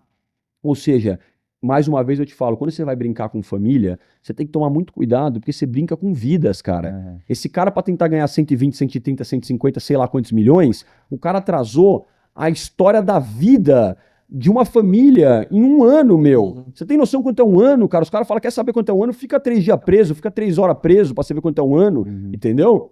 E os caras fizeram um negócio desse. Aí eu deixei barato, veja bem, deixei barato. Aí nesse processo, né, do meu pai, quando a gente já tinha saído, já tinha tirado o caso do Saúde lá, e o caso do nosso, ficou lá a arbitragem, o caso do meu pai, um belo dia eles me ligam nesse negócio da sucumbência, foi condenado e tal, não sei o que lá. Eu já tinha todas as informações, já tinha informação que eles tinham tentado vender, né, o processo na Faria Lima e a torto e a direito para ganhar dinheiro em cima visando os interesses dele, conflito de interesse, a puta que pariu. Um belo dia ele liga pra gente e fala desse negócio da sucumbência, que a gente foi condenado e eu tomei uma penhora na minha conta de 500 mil reais, de uma coisa que eu nem sabia.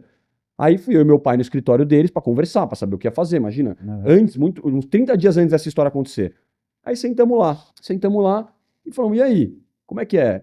Vocês falaram que nunca tinha o risco de sucumbência, agora a gente foi condenado, tem uma penhora na conta e tal. Eu falei, não quero nem discutir muito, vocês vão ter que resolver. Eu falei, não sei se o escritório tem seguro, deve ter, porque geralmente o escritório de advocacia tem seguros para sucumbência. Eu falei, então ou você põe no seu seguro, ou você paga do seu bolso. Ah, não, isso vai dar para fazer um recurso para STJ ainda e tal. Eu falei, então perfeito, deposito o dinheiro, libera a minha conta e vamos brigar no STJ. Se você ganhar, você pega o seu dinheiro de volta. Mas você me botou nesse problema, não eu. Entendeu? Esse é um problema sério de advogado e cliente. O cliente tem que tomar cuidado com isso, entendeu? Não é, vou sair entrando com ação à torta e à direita, porque se entrar com uma ação errada, tal, ainda pegar um advogado mau caráter que entrou, né, e advogou mal e não fez um bom trabalho, você perde e ainda tem que pagar, entendeu? E às vezes você tem que pagar um valor alto. Então o que aconteceu comigo foi isso, a gente sentou lá, aí meu pai sentou lá também, aí meu pai virou e falou o seguinte pra eles, falou, olha, então vamos fazer o seguinte, para não ter discussão, se vocês estão falando pra gente que vocês falaram que não tem sucumbência, vamos botar as provas aqui, e se vocês provarem, a gente ajoelha aqui, pede desculpa e paga a sucumbência. E não te enche o saco, entendeu? Aí começou, não, vou pegar as provas.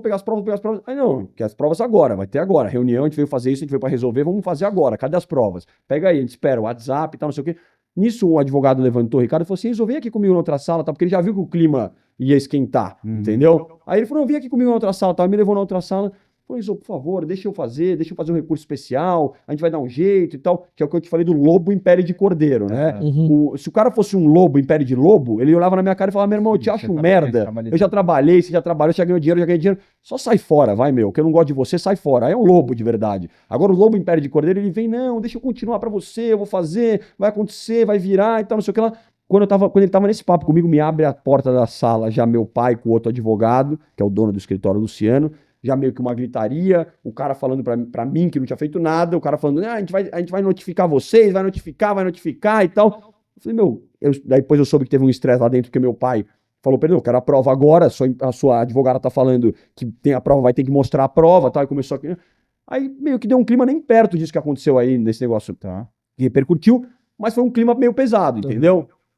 E eu saí de lá com a seguinte coisa na minha cabeça, pô, beleza, agora eu tinha lá Saúl, já não tenho Saúl, já não tenho minhas tias, já não tenho já não tenho mais meu pai, porque meu pai estressou, não tem mais, o cara falou que ia renunciar meu pai. Eu falei, então agora só tem essa arbitragem lá.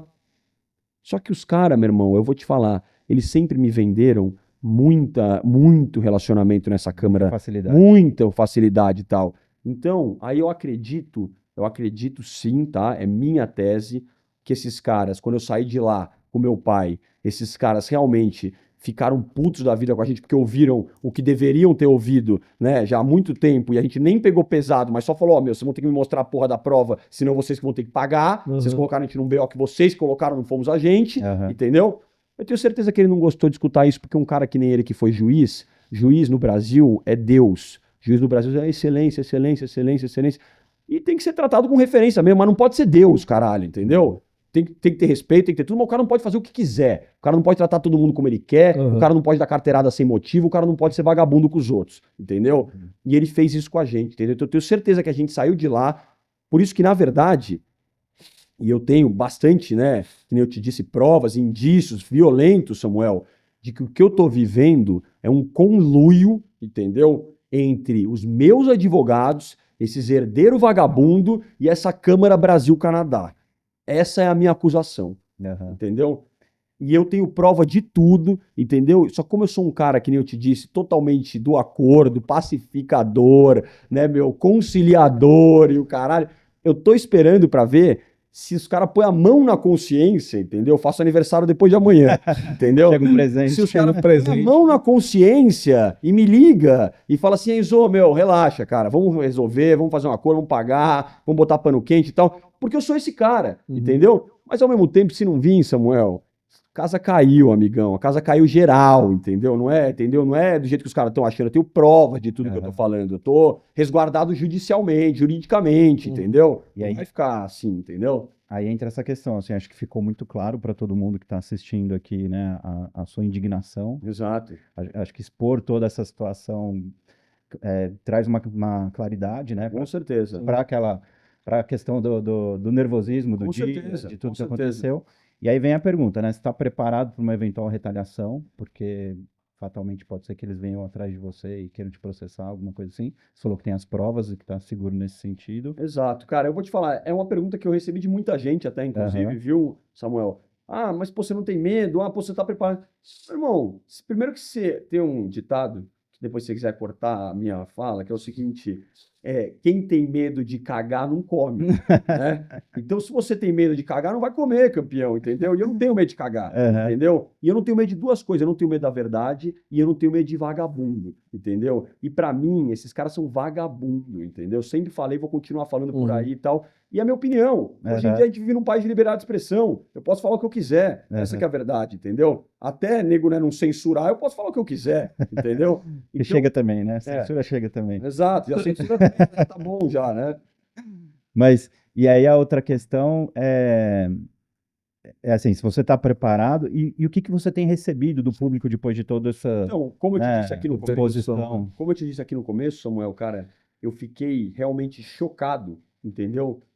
Com todas as mensagens que eu recebi de apoio, a quantidade de mensagens que eu recebi de apoio, a quantidade de mensagens que eu recebi, inclusive eu tenho uma reunião saindo daqui hoje para falar de pessoas que foram lesadas, inclusive pelo mesmo escritório, entendeu? E eu acho que isso é muito importante, entendeu? Porque, que nem, às vezes muita gente pode pensar, falar assim, o cara tá puto, o cara ficou insatisfeito, talvez perdeu uma ação e não gostou, e tal, não sei o quê.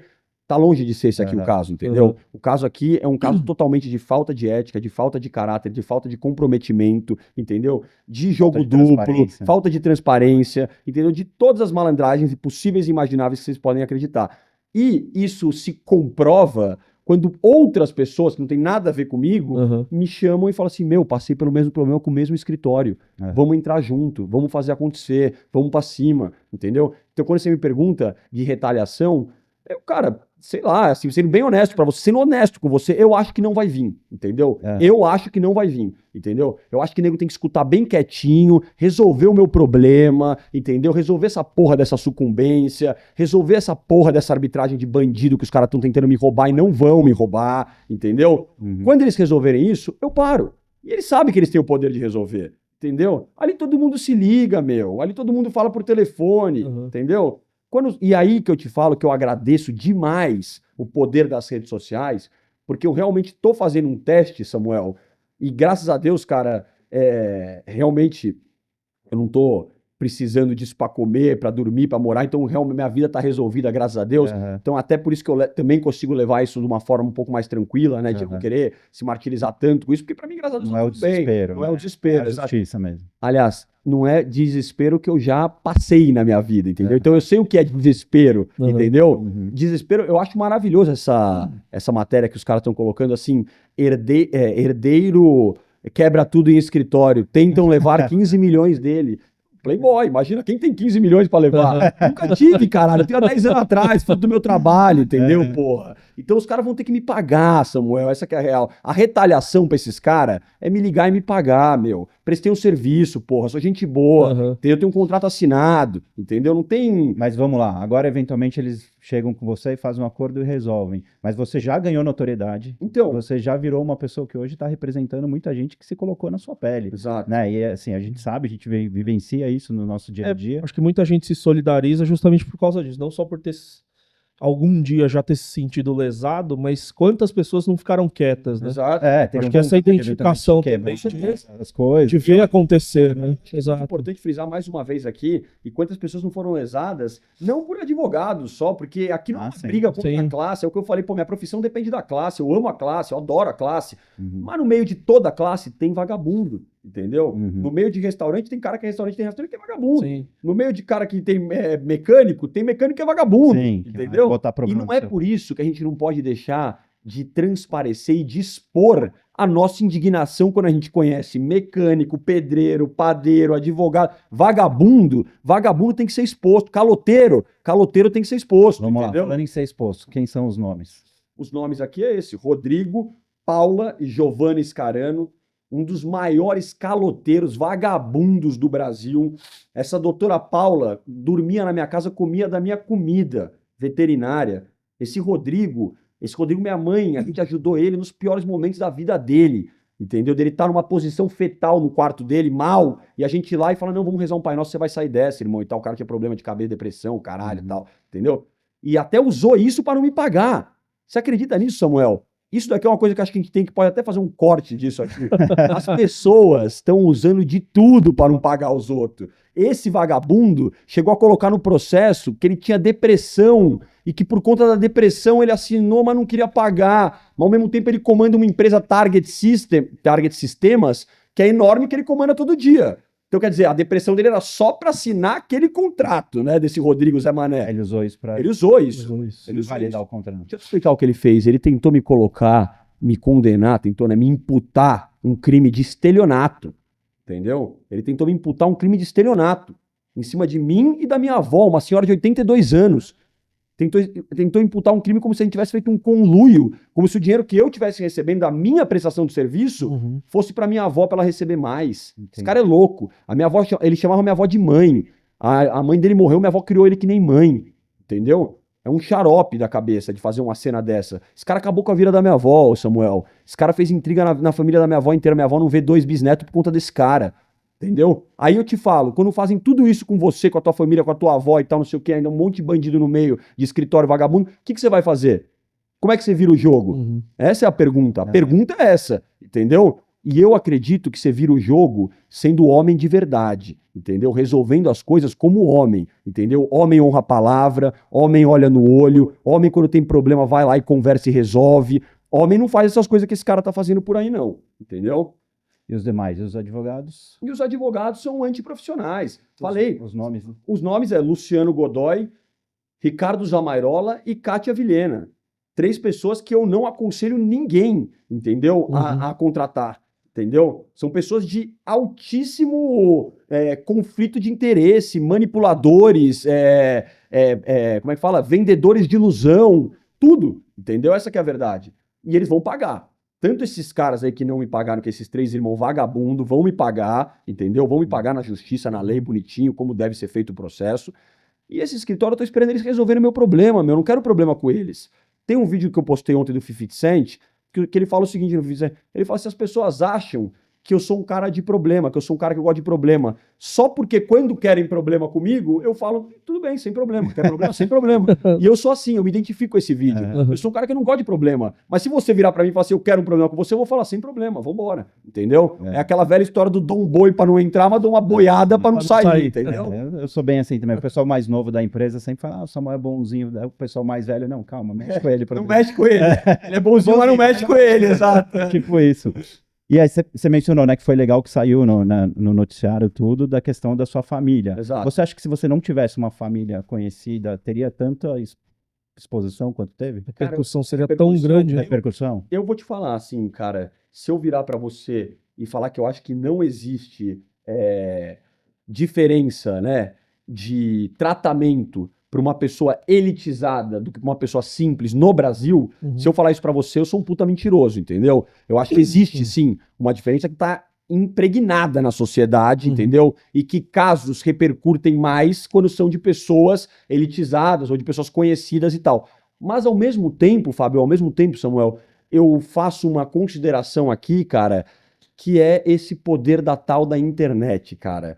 O poder da internet, ele faz viralizar até quem não tem nome e sobrenome, cara. Se você tem uma causa boa, uma causa digna, e você tem uma câmera, nego vai te ligar, cara. É só a gente pegar grandes histórias aí, Sim. Whindersson Nunes, GK, porra, são cases, meu, de pessoas que saíram do interior do nada, meu, que um celular com câmera era dificuldade, Sim. entendeu? Então, o que você tá falando assim, a resposta para sua pergunta, se eu não viesse de uma família de sobrenome conhecido, eu repercutiria na internet? Talvez não dessa forma, não dessa forma de tamanho, eu tô falando, talvez eu teria que buscar outro caminho, né, de repercussão, mas eu acredito que pessoas sem nome e sobrenome tenham o poder, como tá provado aí por grandes cases, de repercutir na internet. Essa é a minha resposta. Antigamente a gente tinha só, né, as emissoras abertas que Exato. levavam o que elas queriam, Exato. né? E aí Hoje era não. um monopólio. Era muito mais difícil. Hoje em dia é muito mais democrático, né? Muito mais fácil. Meu, eu tô te falando, ó, o meu exemplo, cara. Eu nunca imaginei, nunca. Eu falei, quero fazer um barulho. Aham. Mas eu nunca achei que o barulho ia ser tão grande. E Entendeu? de novo, só para ficar claro, se eles acertarem isso com você agora, você já ganhou notoriedade. O que você pretende com essa notoriedade que você ganhou nas redes sociais fazer? Cara, Você quer levar essa briga para frente, independente desse escritório específico? não, eu vou te falar o seguinte, De ajudar pessoas? eu vou te falar, então, eu espero demais. Eu tô aqui, né, num modelo de teste que eu espero demais que essa estratégia, porque no final, né, tudo é uma estratégia, né? Aham. E que essa estratégia que eu adotei e que sigo adotando faça com que revertam os meus prejuízos amigavelmente. Eu acredito nisso. Eu acredito que o meu telefone vai tocar e eu acredito que vão resolver amigavelmente. Se não, o caminho tá aí, a gente vai trilhar igual. Da justiça tá tudo certo, entendeu? Uhum. Agora, respondendo a sua segunda pergunta, o próximo passo, porra, cara, eu sempre fui um cara que gostei de falar pra caralho, entendeu? Eu sou um cara que eu considero que eu tenho alguma história de vida, entendeu? Eu sou um cara que eu saí de uma posição e cheguei em outra posição na vida já muito novo, entendeu? Pude ter o privilégio, né, de observar, de estar observando a vida ainda de diferentes perspectivas, entendeu? Então eu já passei um cenário de dificuldade, hoje, graças a Deus, eu passo um cenário, né, de mais facilidade, né, de poder ter acesso às coisas que eu gosto, de poder fazer as viagens que eu quero, de poder viver a vida que eu gosto. E eu acho que, como você disse, Samuel, e a infância marca muito a gente, Sim. eu tinha muitos desejos de criança e que por conta da minha situação, da minha circunstância, eu não conseguia ter aquelas coisas que eu desejava na época, entendeu? E graças a Deus, cara, com o fruto do meu trabalho, hoje em dia, todas aquelas coisas que eu queria ter e muito mais, eu tenho tudo e graças a Deus não me faz falta nada, entendeu? Então acho que já falando já do próximo passo, né, cara, se puder, né, ser nesse modelo, né, de palestrante, né, de coaching, de como eles quiserem falar hoje em dia, eu sou novo nesse segmento, é com vocês que são os profissionais, mas eu sou um cara que gosta de compartilhar histórias, cara, gosto de compartilhar a minha história, gosto de ouvir a história dos outros, gosto de aprender com a história dos outros, aprendi muito, cara, só tô aqui porque eu aprendi com a história dos outros, entendeu? O meu caminho com certeza foi mais rápido, talvez, do que o de um jovem de 29 anos aí que tá por aí, porque eu escrevi ontem até no meu Instagram, na minha bio, a minha descrição, no meu link lá da bio, que é o seguinte, Samuel, e Samuel é um puta nome pra mim, hein, meu, que é o nome do pai do Saul, hein, cara. Ó, eu faço reflexão 24 horas por dia, cara. Entendeu? Eu vou sair daqui, eu vou refletir tudo que a gente falou, entendeu? Eu vou refletir se a minha estratégia tá correta, se foi como eu queria, se isso daqui é bacana, se não é, pô, que bacana. Eu falo, pô, tô refletindo até agora, cara, tô refletindo até agora esse poder das redes sociais, meu. Ó o privilégio, cara, de eu estar aqui com dois caras que eu nunca vi na minha vida, meu, que é a primeira vez que eu tô vendo e que se solidarizaram com a minha história e que estão me dando poder de fala. Você quer coisa mais bonita que isso, cara? Isso daí, se não tem internet, não existe, meu irmão. Entendeu? Essa que é a verdade, entendeu? Hoje a gente tem uma facilidade mesmo nesse sentido. Mas, cara, parabéns, assim. Antes da gente seguir aqui pro final, porque a gente tá atrasado. Você tá atrasado. Eu também tô atrasado. Deixa uma mensagem aqui, cara. Cara, ó, Público. eu vou deixar uma mensagem pro público de uma história que eu vivi. Eu sou contador de história, não sou coach, não sou contador de história. E como eu agora acho que o pessoal tem um pouco de uma base aí da minha história familiar, realmente o meu avô Boris, ele foi um cara que ele foi um empresário muito grande e tal. E ele teve um irmão que é até, né, fruto dessa outra briga que a gente também não recebeu e tal. E num momento de dificuldade, num dos momentos de dificuldade, né, da minha vida, esses meus avós, né, meu avô e meu tio-avô foram brigados de morte, morreram brigados de morte. E num momento de muita dificuldade da minha vida, esse meu tio Salomão foi um cara que ficou muito bem financeiramente. E aí eu falei assim, cara, eu vou lá na casa dele, meu. Na época, eu vou te falar a verdade, né? Até os parentes dele vão ver, vão dar risada. Na época, eu até achei que eu ia lá e que o velho ia me dar um dinheiro, cara. Eu falei, pô, o velho é bilionário, cara. O velho me dá um dinheiro, né? Pô, eu tô mal, cara. Sou sobrinho, neto do cara, imagina. Eu fui lá, meu, e eu toquei, ele morava do lado da minha mãe ali, eu toquei a campainha. Imagina, o cara nem me conhecia, tal. Já era um senhor. E eu falei pra ele assim, eu falei, pô, eu sou o Enzo, filho do Fábio, tal, neto do Boris, posso subir e tal. Ele me recebeu. E aí, meu, contei pra ele a minha história pra caralho. Naquela época já tinha o pátio, já o ponto de parada de apoio, tal, não sei o que, tava fudido, tava fechando os pátios, caralho. E eu falei, pô, fiquei lá 2 horas contando a história e tal, e no final eu falei, meu, será que vai vir o dinheiro? Não, ele falou pra mim, ele falou, Enzo, posso te dar uma coisa? Eu falei, porra, agora vai. O cheque, né? Vai vir, vai. Claro, né? Aí ele virou pra mim e falou assim, Enzo, eu vou te dar um conselho, irmão. Aham. Pelo que você tá me contando aqui, você ficou 1h30 aqui conversando comigo, você é trabalhador. Eu falei, eu sou trabalhador, lógico, Salomão, sou trabalhador, é Salomão o nome dele, né? Aham. Ele falou, então se você é um menino trabalhador, continua fazendo o que você tá fazendo, que uma hora você vai se dar bem, cara. Uma hora esses problemas que te afligem hoje em dia não vão mais te afligir, cara. Pelo que você tá me falando aqui, você é um cara que você vai passar por isso. E realmente, 2, 3, 5 anos depois, eu passei por isso, cara. Minha vida deu uma volta astronômica, entendeu? Os problemas que me afligiam financeiramente, hoje em dia eu olho pra trás e dou risada. Então a mensagem que eu dou é essa mesma mensagem que esse meu tio-avô me deu lá atrás, quando eu achei que ele ia me dar um dinheiro. E valeu muito mais do que o dinheiro, entendeu? Então, pra quem tá vendo esse vídeo, se você é trabalhador, se você é uma pessoa boa, de bom caráter, de boa índole, e você tá passando algum tipo de dificuldade, cara, pode ter certeza que com certeza você se tornando mais do que você é, a vida vai te proporcionar mais do que você tem, entendeu? Esse é... De bola, cara. É clichê, mas né, Deus ajuda quem cedo madruga. Com Né? certeza. Com certeza. Cara, parabéns pela coragem. Muito obrigado por estar aqui tudo, com a Fábio. gente. Também, cara, puta prazer, o prazer é todo Contando. meu. Foi um prazerzaço. E tô à disposição aí. Se E deixa precisarem. aqui a sua rede social também, porque agora daqui pra frente vai. Minha rede social, se nego não cortar, né, por aí, Se não derrubarem, derrubarem é Enzo Gorentzweig, né, @Enzo Gorentzweig. Gorentzweig é Gorentzweig, pra quem achar complicado, mas tá lá. É o Instagram, eu tenho conta também no TikTok, apesar de não usar muito, eu uso mais o Instagram. Não faz dancinha né, no TikTok? Ainda não, mas se precisar eu faço também, entendeu? Valeu, cara. Obrigado você que tá assistindo a gente até aqui. Segue a gente também, clica aí, compartilha. Com certeza, pô, vamos né? fazer acontecer. Valeu, obrigado, pessoal. Obrigado, Valeu, tamo obrigado. junto, obrigado, gente.